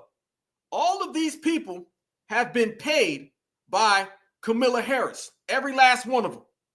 And now people are looking at some of the money, and it looks very suspicious on what has happened, and everybody has some questions that they want to know. What did you do? How did this money come about? And you're literally out here paying for votes. So a lot of these W's out here, they're saying, wait a minute, we sit there and we sent money to you for you to go spend it on Roland Martin, and then you end up losing in a landslide? The worst thing that could have ever happened, y'all, was for them to dig into the bank accounts and find out that these black-faced Democrats have been getting money that did not yield any results. That was bad news, y'all. And I'm going to tell you why that's very bad. I'm going to tell you why that's very, very bad. The dominant society has one job for a black Democrat. We say it all the time. Black Democrats got one job, and that is to go get the black folks to go vote for the Democrats. When the black folks don't go vote for the Democrats, you lose your job. Well, here's the problem, y'all. Problem being now, they already lost the election, so they're all getting their pink slips any damn way. So now when they find out that they've been wasting money, because that's what it was, $350 to Roland. Roland ain't got no influence out here in these streets. Roland ain't getting nobody to get on board. Hell no. Roland Martin couldn't get his own parents to vote. It ain't happening. So the very fact that they're out here wasting money, the dominant society don't like doing that. Oh no, absolutely. Keep black folks in line. And the fact that black folks, FBA, we became something bigger. Their job is to keep black folks on the Democratic plantation. They failed at that because we didn't vote for them. Their other job is to compress and to keep this foundational Black American certified Black society movement down. They couldn't do that. They tried to suppress us and we got bigger than them. Their job was to keep us quiet. They didn't want us to have these conversations or to be here. The fact that we're here now got them all afraid. They failed in everywhere. So the dominant society is looking like this. Wait a minute. You didn't get Kamala to win and we wasted money. They don't like wasting money. I'm going to tell you one thing. They're not just going to be paying these people and not getting any type of results. You can't go get a refund because Donald Trump is the president now. The worst thing ever happened was for the dominant society to find out that Roland got paid, Al Sharpton got paid, and Kamala didn't win. That was terrible because they're not into just throwing money in the sky. They would much rather go take that money and give it to another community. Why go give it to these people? That was a grand mistake. And y'all, we did some, research, and we found out that Kamala Harris has a serious problem on her hands about this election, y'all. A massive one. You're going to hear this exclusively right here on the Black Alpha Network, y'all. Check this out right here. Kamala Harris has been taking a lot of money, and now simply nobody can account for where it went to. So it all started with them saying that she raised $1 billion. And a lot of people weren't really believing that. Remember when she first jumped into the race, everybody was like, oh my God, she won all of this damn, all these donations. Remember the Zoom calls that had 40,000 and 100,000, which we were looking at that and saying, no, those weren't correct. Well, everybody started now digging into it. Because I'm going to tell you right now, the main thing to get people to look at your assets is if money comes up missing. This is why people who are into being funny style with their money, they just want it to be in a straight line. Once it starts to dip a little bit, somebody gonna say, hold on now, where'd that go? The same way that the Democratic plantation is seeing that money dip and they say, hold on, where'd it go? Roland Martin? Hell no, you fired. Al Sharpton? Hell no, he fired. All the shields are getting fired. Kamala Harris had that money disappear. So now everyone's looking like, whoa, wait a minute. We're gonna have to find some things. Absolutely, the Pentagon. They just this week said they can't account for billions of dollars, or is it trillions? They said they can't account for it. Real funny style stuff going on because they were trying to finesse this election. Look at this right here, y'all. People started digging into Act Blue and a lot of these donors. And what you came to find out is that they were having millionaires front like they were regular people spending money. But in reality, it was these millionaires and billionaires that were dropping money to Kamala. And they were passing it off as small donations from regular people. How do you know? Because you have multiple people that they said gave $1 billion in small donations. And these are like old grandmas. Look at this right here, y'all. The money is real and they are on Kamala. I'm telling you right now, Kamala Harris is about to have a very hard time. This is going to be her punishment from the dominant society for losing the election. They're really mad that she lost, but in reality, they're mad that she lost and she wasted their damn money with Roland. Watch this. I can't be the only person who's disturbed by these figures and how much money she's raised in one day, or who also doesn't believe them. Yeah, did Kamala Harris actually raise $81 million in 24 hours and over $100 million in 36 hours, mostly from small dollar donors, according to Democratic fundraising platform Act Blue? I mean, those numbers would be astronomical for anyone, let alone a candidate who received a whopping 844 votes in the 2020 Democratic primary. So I can understand why people are a little sus about those numbers. And looking into this, things are about to get real murky, and I am not sure if people are going to like what I found. So I'm citing a 2023 article in the Carolina Journal Investigation indicates ActBlue potentially laundered fraudulent political donations. An investigative journalist from North Carolina, Stephen Horn, has made a significant discovery in the Federal Election Commission database, revealing a scheme to potentially launder fraudulent political donations through multiple left-wing organizations, including ActBlue. Remember, ActBlue is the primary Democratic fundraising platform online.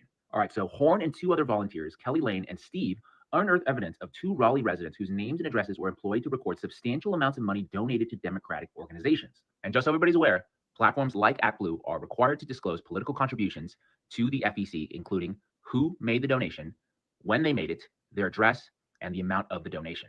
Look at this data. This is so bizarre. One donor, same day, just dozens of contributions. By the way, this is all public information, so you can go to the FEC.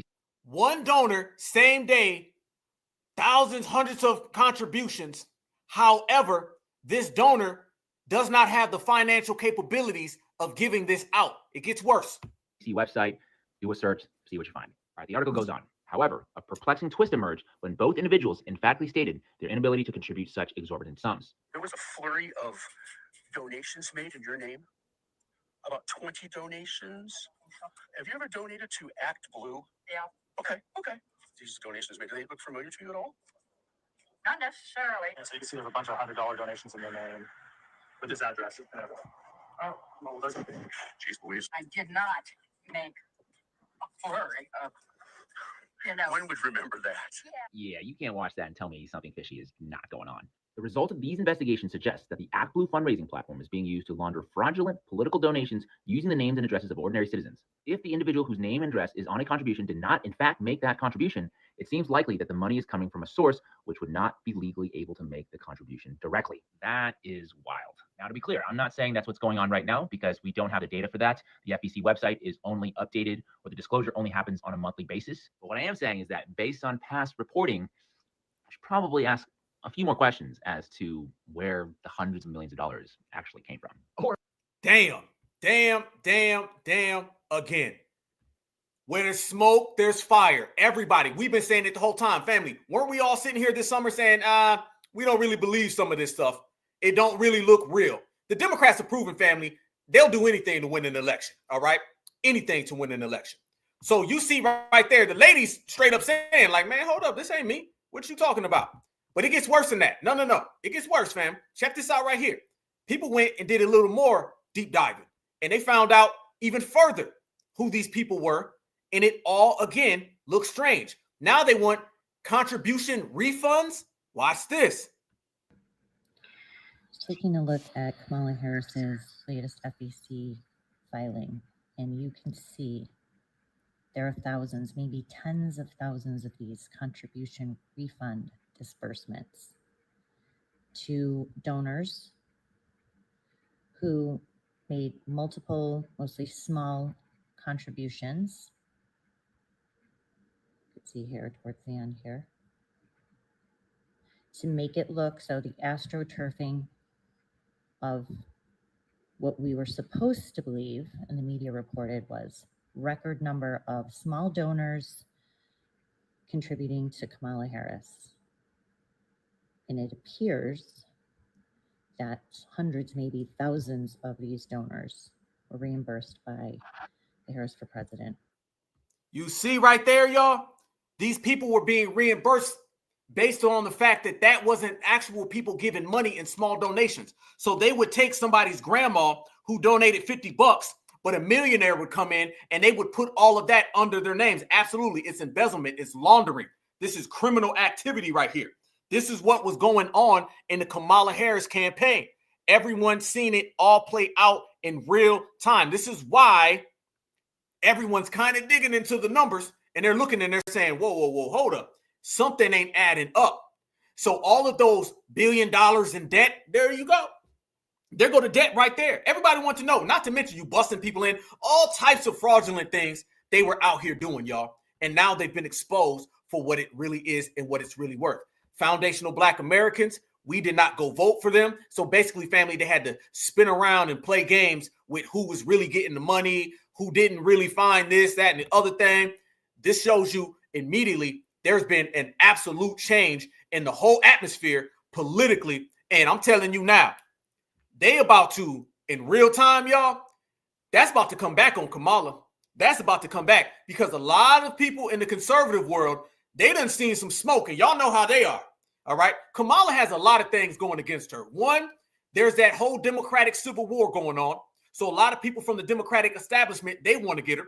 Then on top of that, you got MAGA, they want to get her. Foundational Black Americans, we ain't ever rock with her. She's racially homeless. What's she going to do? Where's she going to go, y'all? Nowhere. This shows you absolutely she's going to have to deal with all of this. I would not be surprised that, not to mention you got Donald Trump who's on vengeance right now.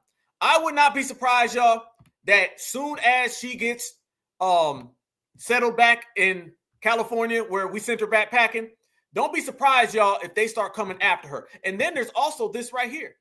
Word on the street, rumors in the street, heavy, is that breaking news. Sources say that Doug Emhoff has left Kamala Harris and a divorce might be imminent. There are a lot of reports out there that OP Dougie and Kamala ain't too good in the streets, y'all. And they're having some real family problems. Yup. This is what everybody's hearing right now. And it's looking crystal clear that she got some problems at home and far away. They saying Dougie left. Dougie said he wanted to go get back with that nanny. That nanny he impregnated. He said, I want to go back to the nanny. At least the nanny has a job. You ain't going to have one here in a few days. At least the nanny has a racial home to go to because Camilla is racially homeless. So, yep, it shows you right then and there, fam. Things is looking very hard on the boulevard for old Camilla. We ain't going to come save you, Camilla. Maybe Burl, your grandma, maybe she can, whatever grandma, whatever one it was. Maybe she can come save you. Because FBA, we are not here to save you because you are not like us. No, never, not at all. But that's only one issue going on. You remember I told you, I said, damn what they say about per capita. Black Americans in totality didn't vote. Notice, y'all, it's 2 weeks after the election. They're talking about who voted here, who voted there, who voted over there, right? And we said they're never going to tell you the totality because they'll tell you per capita because then they can say 86% of Black American women voted for Kamala. But they won't tell you that 86% is down by the millions, right? They know that per capita is designed to inflate numbers. Totality is where you get the real facts. Facts have shown now and things have been proven that a lot of things have changed. And Georgia's numbers came out and it showed you that in the state of Georgia, check this out. Democrats, Georgia lost links to Black voters staying home. Yep, Black voters stayed home. The Peach State, almost all demographics had an increase in turnout from the 2020 election. Only Black voters decreased in turnout, a possible contributing factor to Vice President Kamala Harris' loss in the state and Donald Trump's win. As a share of the citizens' voting age population, Black voters were the only demographic with a decline in turnout, aka the couch won. Let's proceed. If it had hyper-mobilized Black turnout and it wasn't down 2 to 3% nationally, they would have won the election, he said. The Democrats' message just really wasn't landing with these younger Black voters and older ones, and they were the ones that stayed home. Wait a minute, y'all. I thought they told us that it was 86% and Black folks did come out for Camilla. That's what they told us. They told us that Camilla got the Black vote. It looks like right there that the couch won the election. So for all them people that were saying, what you mean vote couch? What you talking about? Vote couch is not a good strategy. It looks like it was in my state of Georgia. They say it right there. They're admitting this. You know it's crazy if you get a Democrat to admit that Black folks won this election and we whooped them. Well, they are. They're admitting it. If they had hyper-mobilized Black turnout and it wasn't down 2 to 3%. Where y'all at? I need to see my certifieds. Hold up. Didn't I always say, y'all, all it takes is 2, 3, 4, 5% and the Democrats will lose? There you go. I always gave the analogy. This notion where a lot of folks were saying, we still gonna vote for them. We still gonna have high turnout. It don't matter. Democrats lose the whole election if they lose 3% of Black American votes. If that 3 becomes 4 or 5, it's a wrap. If that 5 becomes 7, it's really wrap. And we've already seen in Pennsylvania, North Carolina, obviously Georgia, a lot of those Midwestern Rust Belt states, we already see that they lost a high percentage of turnout. Damn per capita. I'm talking about turnout in totality. Totality shows. I was waiting on the numbers to come out because I knew they was going to hide that. They were going to hide it. Well, guess what? We found it, y'all. We've been saying that since day one. The objective in every single election has to be Black Americans always keeping the couch as an actual candidate. And we've seen the results of that. So all the folks out there that was telling us that voting couch was such a bad strategy, it looks like the couch was a damn good strategy because Camilla's on the damn couch. We exchanged it. We got on the couch, and now Kamala's going to her Punjabi couch. You see what happened? This lets everyone know. Check this out right here. Even further, they said it even more. Check this out. There's generational change happening in the Black community. No. They're not going to put this on generational, family. It's the reparations generation. And remember, the reparations generation, it's not about age. It's about, are you on code? See, there's an on code generation that they're not ready for. And that is what's prominent. So they say that there is a generational change happening where they say where millennial and Gen Z Black voters are less committed to the Democratic Party. No, what that is that our older folks who are on code, they got together with the younger folks who are on code, and then together we stood on business. A lot of those turned out for the first time in 2020 to vote for Joe Biden and Kamala Harris, but they spent the entire 4 years being told their legislative priorities couldn't get done by the Democrats, aka the Black grassroots in the reparations generation. We stood on business and we got them out of business. I always say, family, when FBA stands on business, we put everyone out, and it's clear they are all out right now because of us. This is unequivocal proof that the couch won the election right here in the state of Georgia, family, my home. It shows you that the Democrats lost because we did not vote for Kamala. And then you champion that with all the Black Americans who said, you know what, on top of not voting for Kamala, I'm going to tell you what else. A lot of them said, we're going to go vote for Trump. The Democrats cannot win in that type of climate. That type of climate, there's no way around it. You cannot win. So you see off rip, y'all, they failed because Black Americans stayed home. We won this election. I posted it the other day, and I said FBA won this election. A lot of folks was on there. The Democratic Shields was mad. They were like, what you mean y'all won the election? I mean that right there. I mean, foundational Black Americans stayed home, and now Kamala Harris is gone. Easy work like a part-time job, homie. Easy work like a part-time job. That's what I mean by we stayed at home and the Democrats lost this election. Damn, they per capita, that's a game. It's all about money, and it's all about us being at the couch. That's what won. So family, the Democrat Shields was mad. Oh, they mad. They don't like those statistics. They don't like those statistics at all. They don't like them at all. Why? It's because those statistics highlight every single thing that we've been talking about. Our highlights are their lowlights, okay? And they ain't nothing but some lowlights. You feel me? But when we were talking about money being lost, let me tell you a bunch of other things that have been happening. That right there, Black Americans not turning out. And then this right here, y'all. This goes to show you again. Shout out to this sister, whoever you are. This sister be dropping some real good game on her. Watch this. This further lets everybody know Kamala Harris is a joke. And is now $20 million. So Kamala Harris's campaign is now $20 million in debt, even though she raised $1 billion.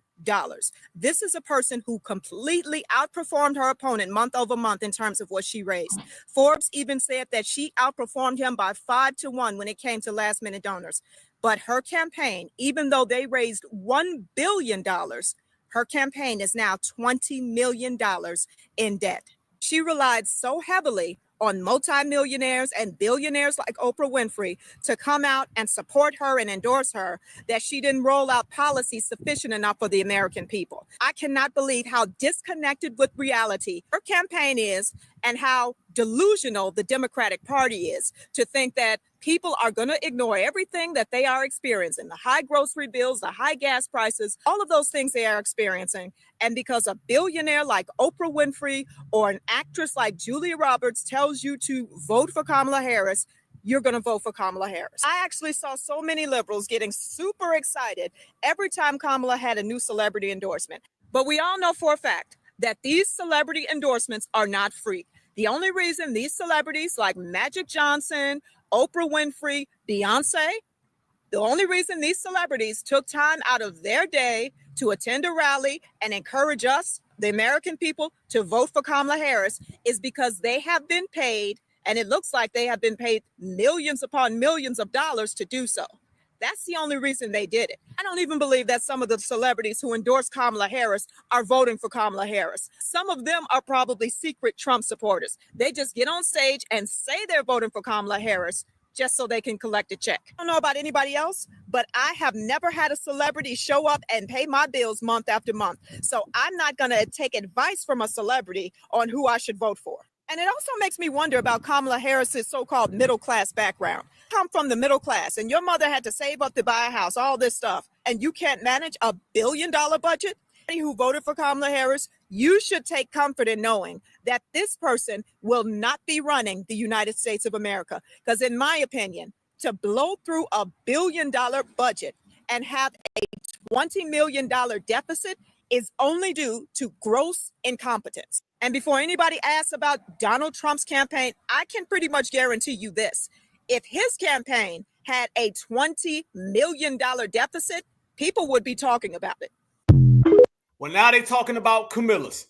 Damn right they are. They talking about Camilla. That's what we saying, y'all. You see the difference, family. Oh, the money's everywhere. No one knows where it's coming from. The scandals are coming in right now as we speak, y'all. Holland is just right now talking about that little $350 that he wasted. He's afraid. Holden's afraid right now because he knows that that money had to get some type of return. Y'all know the system of supremacy. They not paying you as a black Democratic shield, as a black-faced Democrat, to not get the black folks to vote. Kamala lost in a landslide, the biggest landslide in all of our lives. She lost. They looking at everybody who they gave money to, and they all about to get penalized. I've been saying the Democrats are about to spin the block.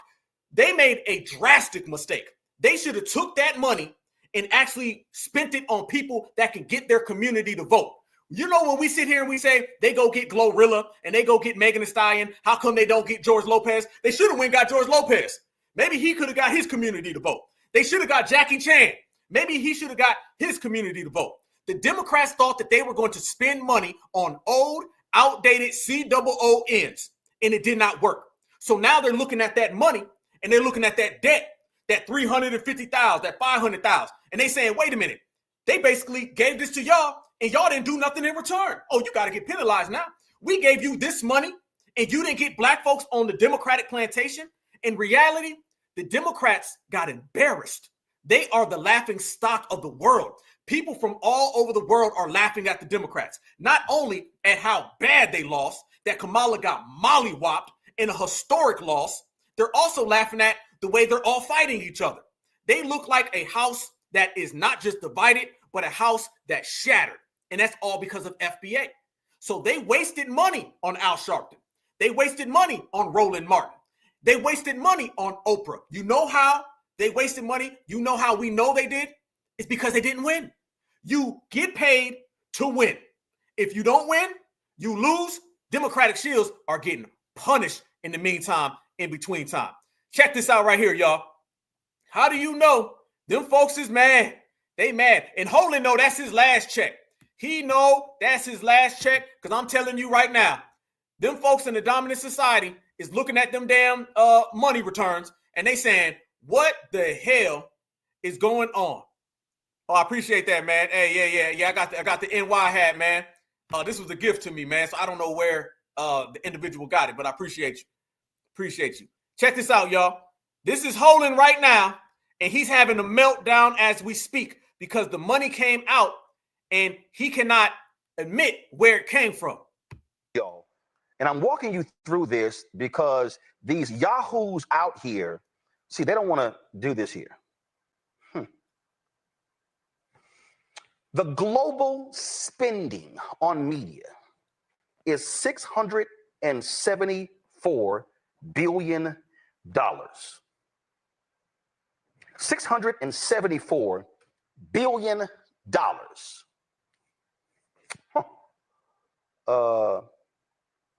Black-owned media and ad spend. Since all these people got all of this here. Look at this here. A study released earlier this year by the Association of National Advertisers Alliance for Inclusive and Multicultural Marketing showed spending with Black-owned media companies increased only 6% to $991 million. Let me explain. He's explaining, y'all. Again. See, I would love for the New York Times to do a story on this. No. Go back to it. So $674 billion is spent globally, yet $991 million, barely $1 billion, goes to Black-owned media. Who watches more TV than any other group? Black people. Who watches the streaming services more than any other people? Black people. What that got to do, family? What that got to do with anything? This man is super splaining.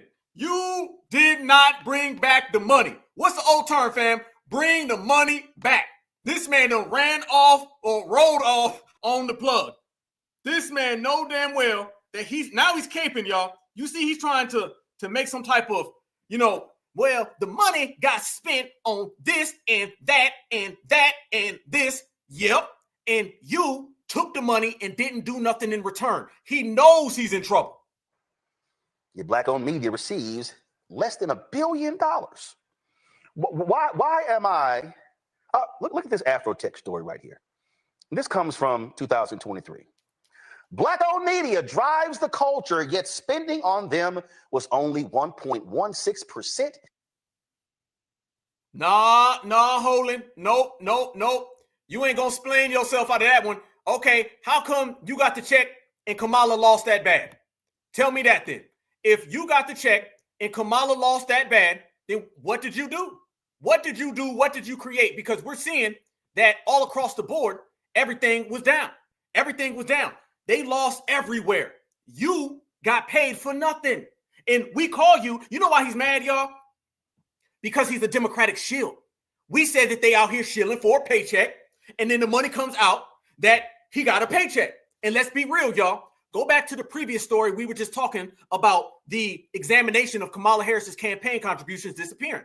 The reason why you're hearing about Al Sharpton getting $500,000 and Roland Martin getting $350,000, the reason why you're hearing that, y'all, is because everybody's investigating where did all the lost money go to. We've already showed that they were doing a lot of embezzlement, a lot of money laundering, and somebody was combing through the contract, and they said, whoa, $350,000 to Roland, $500,000 to Al Sharpton. This can't be correct. Next thing you know, Roland's on his show, and he's sitting there saying, well, the money went to and Initech and Libel Tech and Connect Tech. Everything he's saying is basically letting us know you were out here tap dancing for a paycheck. That's what it was. So this had nothing to do with anything other than you were trying to get paid. So you confirm what we say about you. And then check this out. On top of that, this man is telling everybody that he's a Democratic shield. Okay. You're shilling, Roland. You're shilling all day. Do y'all know this man posted this earlier today? Look at this right here. He talking to my brother. He's talking to my brother. So, we about to go all the way in on this one, homie. Yes, indeed. Roland Martin. I guess Marcel for Congress will let us know about Trump and the GOP's reparations bill. I'm sure he has the inside scoop. That article I showed you earlier about Georgia and about the couch winning, Marcel posted that. What Roland did is the same thing he did to me. He unblocked Marcel, and then he retweeted Marcel, and then he blocked him again. Okay, this is all today, y'all. All today. Look at what this guy was up to. He's upset because the numbers came in and showed that the votes were down. He said that black folks were going to go vote. You were wrong, Holland. Then everybody showed that the couch won this election. He said Kamala was going to win this election. you were wrong again, Holland. So as you see this man trying to explain why he was tap dancing for a paycheck, now he's trying to explain why Kamala lost, and he's trying to flip it on the reparations that they claim Donald Trump is giving to W's, and he's not. They don't have anything to stand on. They are sitting in this L, and they're holding this L, and they have no choice but to deal with this L. Roland, you ain't calling no shots on the Democratic plantation, homie. What you are seeing by the Democrats is as a failure.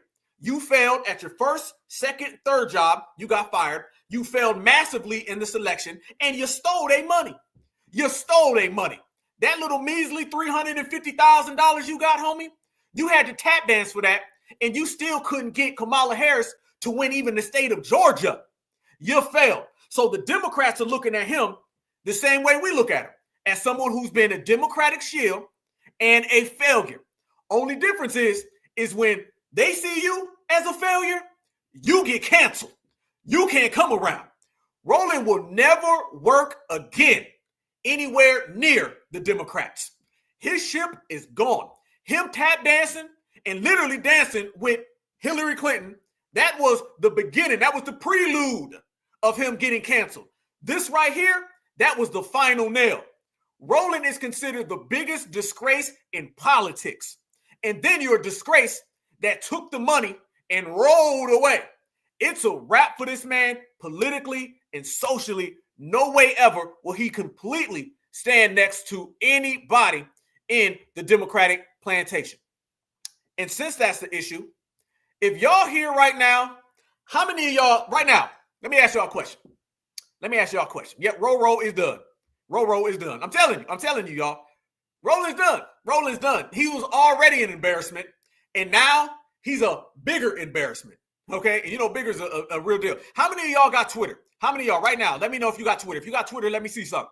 If you got Twitter, let me know. Let me know if you got Twitter. Because I got a little thing we need to go ahead and do up in here. You know what I'm saying? Since, you know, he want to talk about my brother. You know what I'm saying? Because where I'm from, you don't really talk about my brother. You dig? Or you don't talk about my sister neither. You don't talk about my damn cousin, especially from somebody who's a non-foundational Black American and you work on the Democratic plantation. Absolutely. Yes. So how many of y'all have Twitter right now? I need to know something. I need to know. Just let me know if y'all are all on Twitter, y'all are active on Twitter, because we got a little something that we want to do. Okay, I see my brother Eastside. Okay, Malik. I see my brother Black Truth United certified salute. Okay, FBA Queen. Yes, indeed. Okay, good. We got a lot of people on Twitter right now. Good. I'm glad we do. I'm glad. All right. I see my sisters in here got Twitter. All right. Well, if y'all can, I need y'all to screenshot this and post this, please. Please, please, please. Yes, Twitter X. Absolutely. I need y'all to go ahead and screenshot and post this picture right here. And I need you to tag Mr. Holland, please, because he has something to say about my brother Marcel. Well, I found somebody that has something to say to Roland. He goes by the name of Roy Hoynier. You remember him? How many of y'all remember him? How many of y'all remember Mr. Hoynier? Okay. If you are not familiar with Mr. Hoynier, then I want you guys to know that Mr. Hoynier is the guy who took Roland's wife. The one on the right is Roland's ex-wife. The one that left him for the guy on the left, Mr. Hoynier. She went on and had a family that she told Roland she didn't want.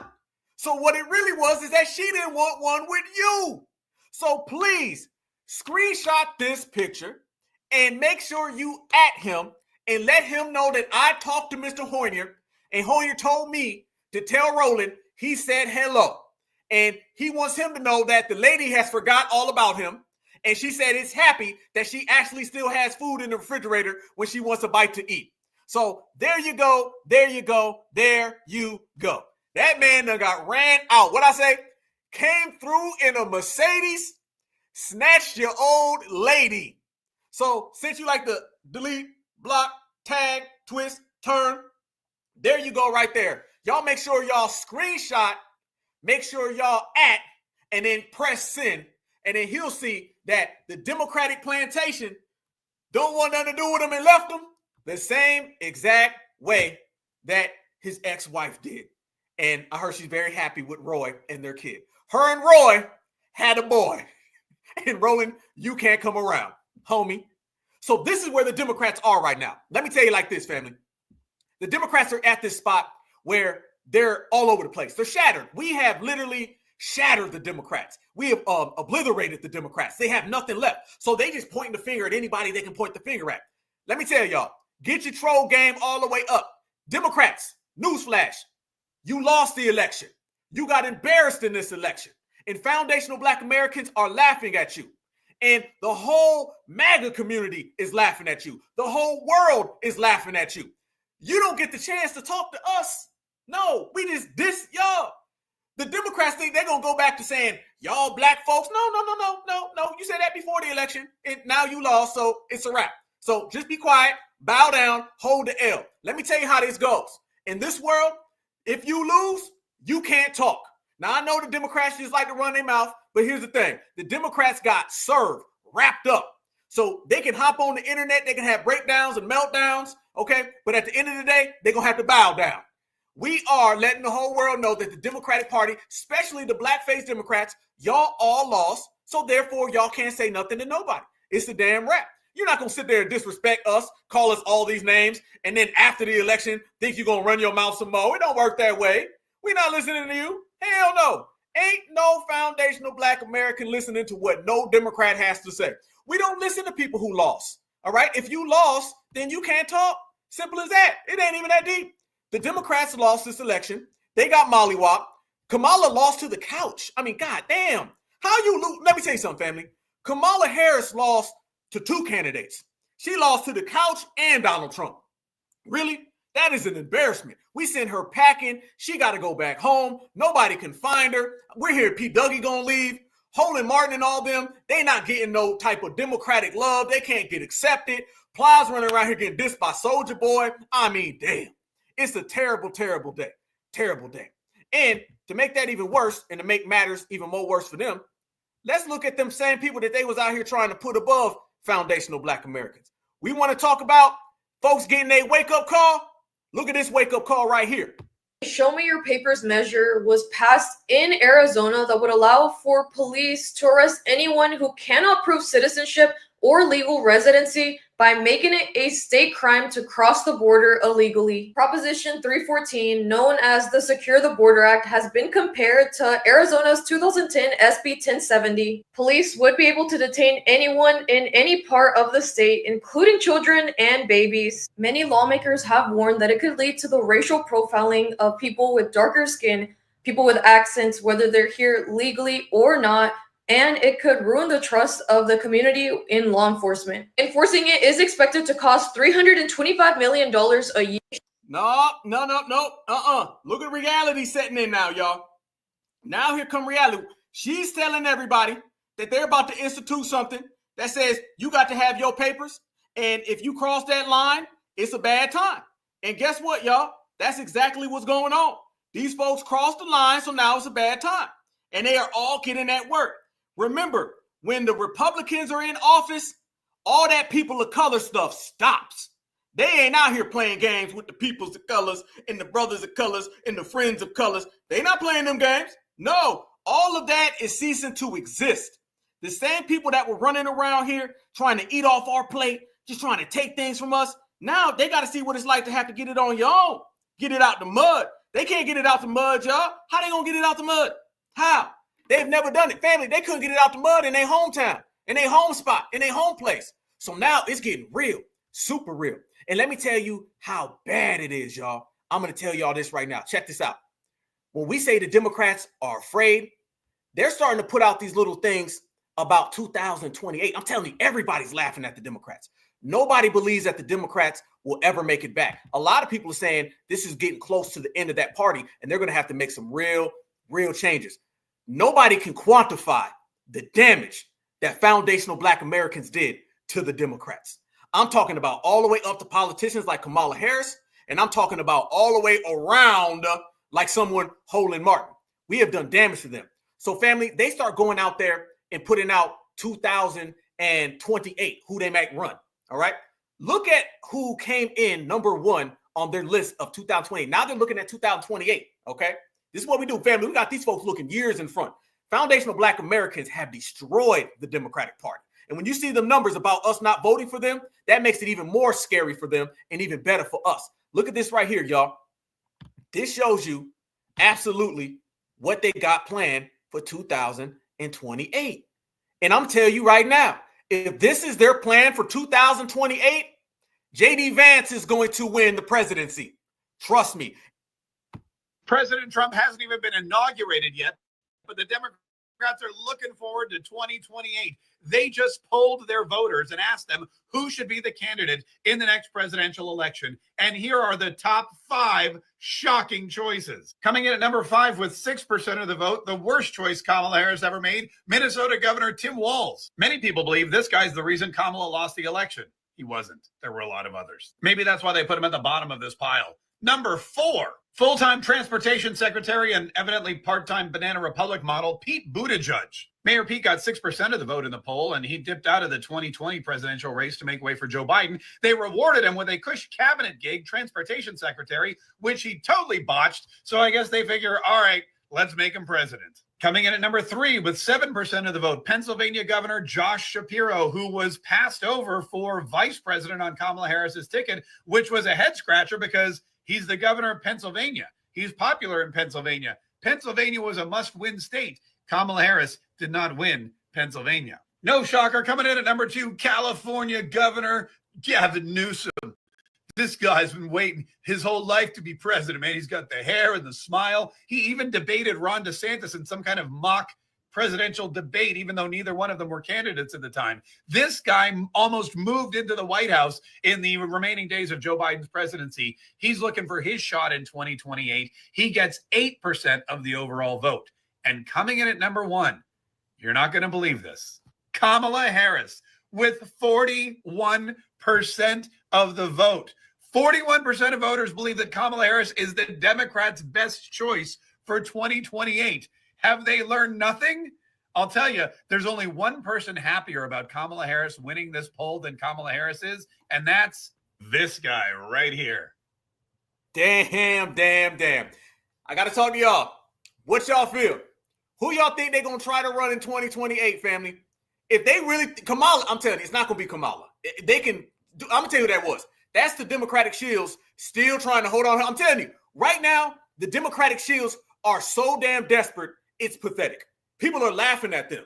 They literally are trying to hold on for hope. They not going to win nothing, okay? You're not going back to the plantation, okay? It's just not happening. There's no Democratic plantation to go to. You're a slave without a home, all right? I don't know what they're trying to do. I'm going to tell you right now, it's a wrap. There's no way in hell, y'all, that it's ever going to be Kamala Harris. It's just not happening, all right? And I think it's going to be Newsom. That's who I think, and I'm going to tell you right now, I think they're going to try to get Newsom, and I think they're going to run into a serious roadblock, and they're going to find out that what they were doing out there in California to the brothers and sisters out there with reparations, that's going to come back to get them. And then also, we got to remember, times are changing, and America's not with open borders no more. That's what this election has proven. If there's been one thing that has been proven in this election, that is Americans are not for open borders at all. So Gavin Newsom, if he thinks he's going to run on some type of open borders, he's going to have a hard damn time because nobody is going to be on that. It's just not happening. But I'm telling you right now, that is probably the worst list of candidates maybe I've ever seen. The future is very dim. The future is very dim for the Democrats, y'all. It's dim for the Democrats. That right there. Bishop Boo and hail to the gnaw. Absolutely. Absolutely. I think J.D. Vance, they're making it for J.D. Vance to run and win. Absolutely. AOC, a lot of people think AOC, okay, and she's going to have a hard time. She's going to have a terrible time. AOC, if she runs, she is going to get completely destroyed. Everybody they put forth is really going to lose. I don't see none of them being able to compete with J.D. Vance. I don't see it. I don't see it at all. Absolutely. AOC is like, she's a wrap. And think about that, y'all. They're so desperate they want AOC? What? They're so desperate that they're thinking about, Kamala again? No. Kamala, by the 4 years from now, she'll be writing books and she'll be even a bigger laughing stock, everything. Okay, Shapiro, and I know we got a lot of dirt on him. Anybody from Pennsylvania? I got my Pennsylvania folks in the house because I know people in Pennsylvania know a lot about Shapiro and a lot of his dirt that they don't really want to come to light. I think that's why Kamala didn't pick him. Kamala needed the swing state of Pennsylvania, and she went over him. That means there's some real dirt on Shapiro that they don't really want out there like that. So that's going to be crazy. Yeah, AOC is a joke. Absolutely. Yeah, AOC is the diet Kamala. You right, Iron Will. Absolutely. Newsom, Josh ticket, that looks like probably what they'll be trying to pull. Absolutely. Yeah, bad news. Bad news, family. They ain't got nothing. You got folks in Pennsylvania? Yes, indeed. I know in Pennsylvania, man, a lot of those people know. Okay, yeah. Okay, he hid a lot of stuff. Okay, about him and the staffer or for Stafford. Okay, yeah, he got a lot of stuff. Yeah. Oh, yeah, yeah. My brothers and sisters in Pennsylvania, they was hipping me to that about a lot of the stuff he's been low key kind of brushing under the rug. I ain't gonna say it on here, man. Google it, check it out, because it ain't too good. Westmore, I wouldn't be surprised they pull him, but all folks gonna do, they're gonna point to Baltimore. They're gonna look at the shape of Baltimore and it's a wrap. He can't run on I did so much stuff for black folks because people in Baltimore are like, hold on, what you doing? It's gonna be a wrap. None of them is hitting. None of them is hitting at all. Yeah, the Bronx don't like her. Absolutely, it's trash. They down bad, super down bad, super duper down bad. Right? It's gonna be bad news. Bad news for the Democrats, and it's bad news for all those people. Remember I told you got tether on tether crime, and you got people on people of color crime. You got also black and brown crime. Check this out, y'all. Look at this. This right here is somebody from the brown folk community, and watch him right here, y'all. He's telling everybody how to tell on other brown folks. What people ain't saying, y'all. The reason why, hold on, I need to see y'all faces when I say this. The reason why they're having a hard time fighting immigration is because a lot of immigrants are telling on other immigrants. Somebody said it best earlier. They're going to end up canceling each other out. They're going to cancel each other out because instead of them getting on code, they can't get on code. Family, you can't get on code when you fled. Fled means completely off code. Fled means you think so little about your people that you left them behind. Fled means you think so little about your homeland that you left it behind. The very fact is they cannot ever get on code because they telling on each other. So look at this right here. This man came out straight up and down, y'all, and told everybody he wants you to call ICE on fellow Latinos.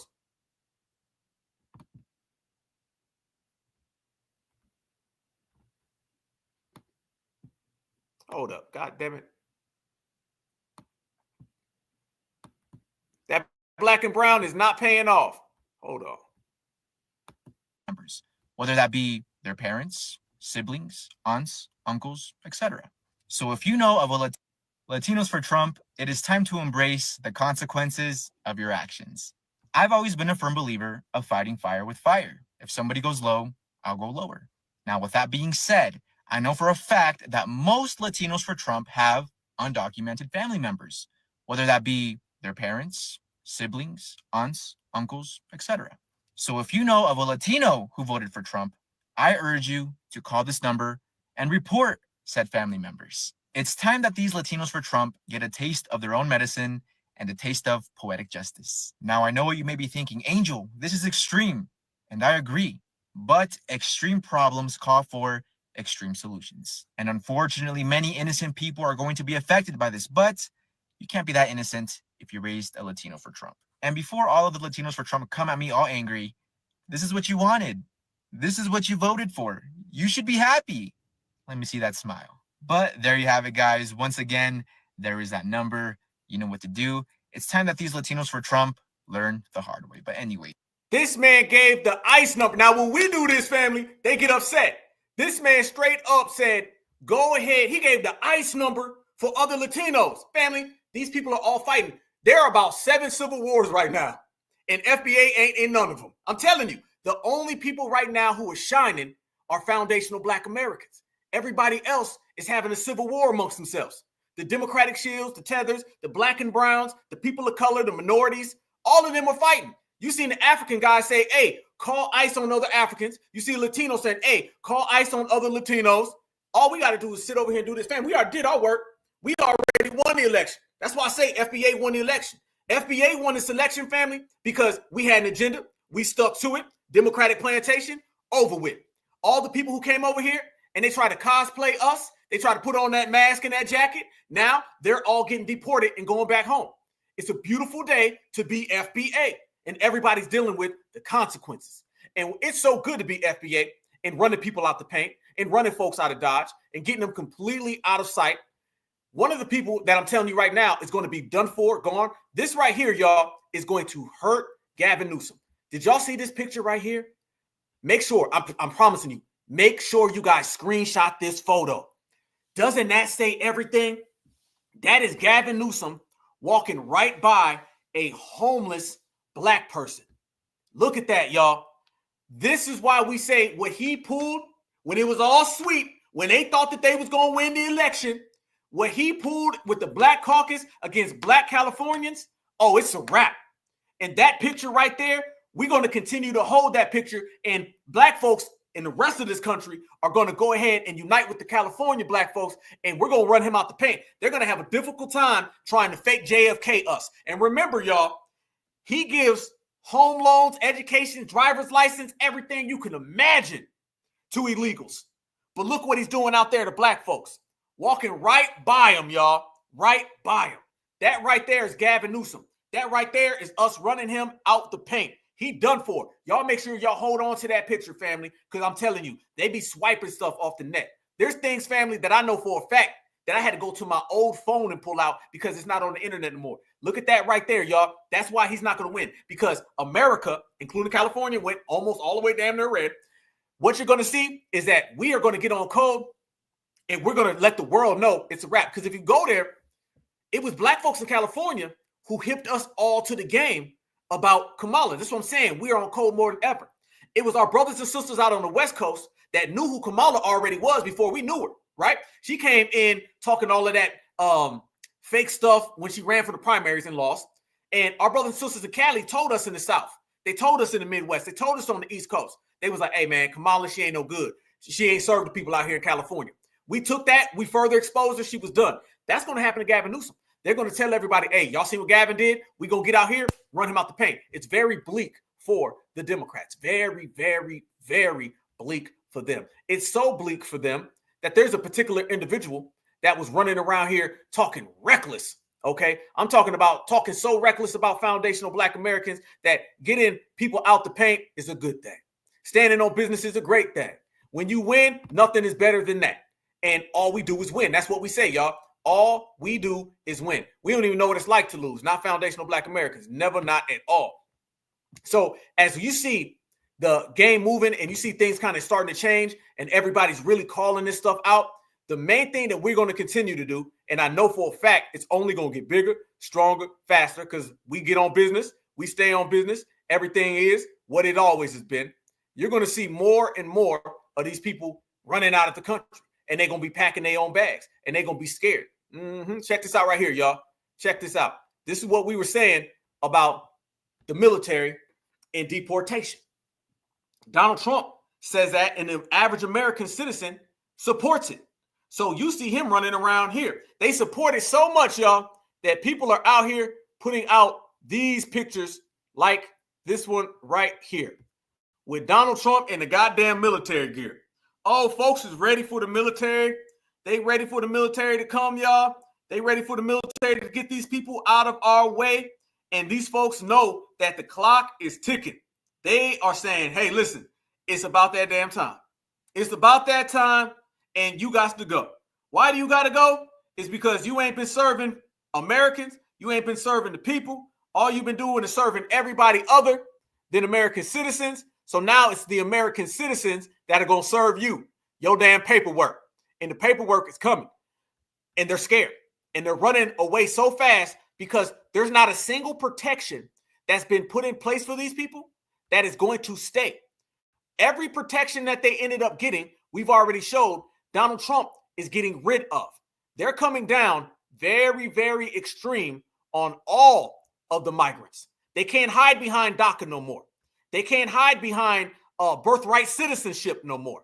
They can't hide behind anything because everything that they think that they had before is about to be gone. And that's a good thing. And I'm going to tell you the main person that they can't hide behind no more. The person who really used us so they can get this off. It's the original political tether, Obama. We are a nation of immigrants. I can be African American. And of course, I'm the first Kenyan American to be president of the United States. We are all Jews. And of course, I'm the first Kenyan American to be president of the United States. Which one is it? Well, Was that if the world saw me as African American, then that wasn't something that I needed to run away from. That's something that I could go ahead and embrace.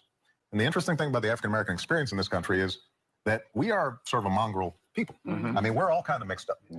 What? Whoa. This was the first family. He's telling us that he was never like us.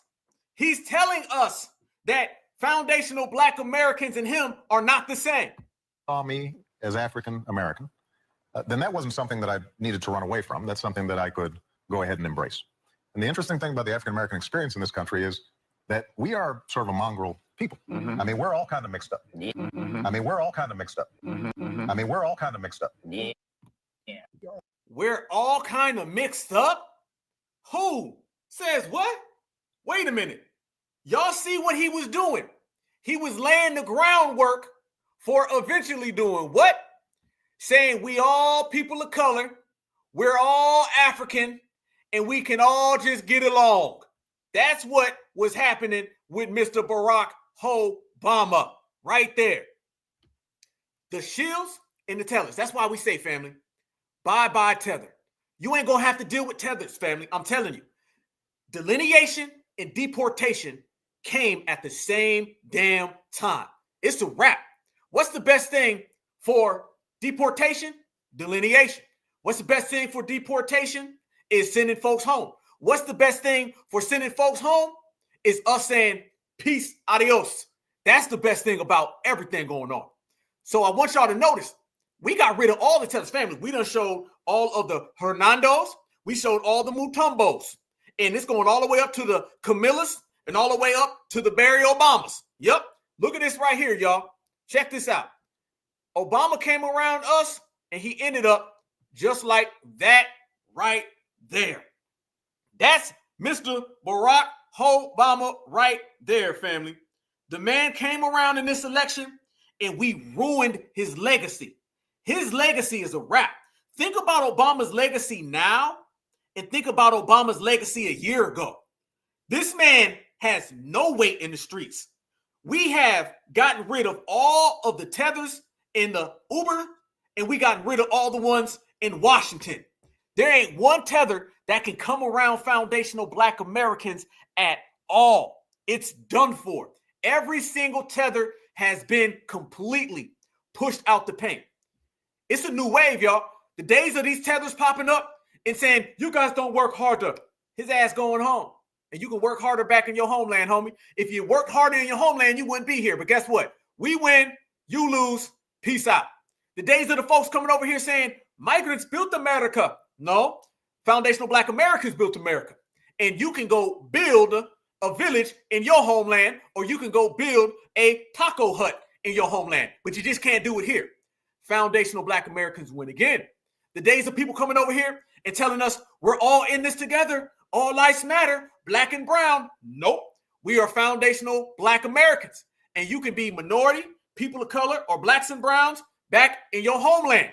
Foundational Black Americans win again. Every single one. The days of the tether are over, y'all. I'm going to tell you right now. Only thing you're going to see is bits and pieces. That's all. But bits and pieces, those are going to be the ones selling out the other ones. They're going to cancel each other out or they're going to get kicked out. That's the game. That's what it is. That's the way we move. So if you watch right now, y'all, it's a new era. It's a new time. It's a new game. We've been seeing the tethers running amok for the last couple years. I'm here to tell you right now, family, you ain't going to have to deal with that no more. Not at all. Because they're getting deported and they're going home. How do you know that they're going home? Because not only have the tethers went home that are, just the regular tethers. No. I'm going to tell you how strong we are out here in these streets, y'all. I'm going to tell you how strong. We so strong out here in the streets, family, that we've been sending tethers home. Yeah. But it ain't just your regular schmegular ones. I got another tether that ain't nobody seen in quite some time. And it's the tether that we were just talking about. Look at this right here. The tether that we sent home the most is Barack Obama. Sources tell me Barack and Michelle Obama have just boarded a private jet and are leaving the country. There have been all types of rumors that Barack Obama was upset. He was fuming. He wasn't answering any calls. And then there were a whole lot of people saying that they have boarded a plane and they have got out of America. They know after this election, their name ain't heavy in the streets. So what you're going to see with them now is they're going to be little movie producers and directors, and they're going to be traveling around as chancellors and as advocates and ambassadors, but they just can't do it here. So family, what I'm trying to tell you is that when we say bye tether, that goes for all of them, including Barack Obama. We ran Barack Obama out of the United States of America. Damn. Barack got ran out of America the same way Mr. Mutombo got ran out of America. The same way Mr. Hernandez got ran out of America. Same way Mr. Yao got ran out of America. Everybody's getting ran out of America. Kicked out. That's what it is. Delineation, deportation. Sitting on the couch. Sitting on the couch has brought us so many good things. So many good things. And I want you to think about it. You don't see Kamala no more. We can't find her. Nope. Kamala's going to be writing books that ain't going to sell. Maybe books, cookbooks about washing your collard greens in the bathtub. Who knows? But I'll tell you one thing. Ain't nobody going to buy it. That's where she going to be. Completely useless. Barack Obama. They're going to be flying the world doing whatever. They just can't do it here. Completely useless. So what about us, y'all? What type of work have we been putting in? Think about the work we've been putting in, y'all.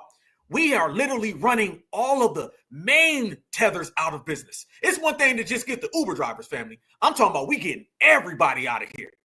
Barack Obama, his legacy, and him actually being in America ain't even happening right now because of FBA. When we say we run the yard, when we say we run the streets, we run the streets. The streets are ours, family. It could never be theirs.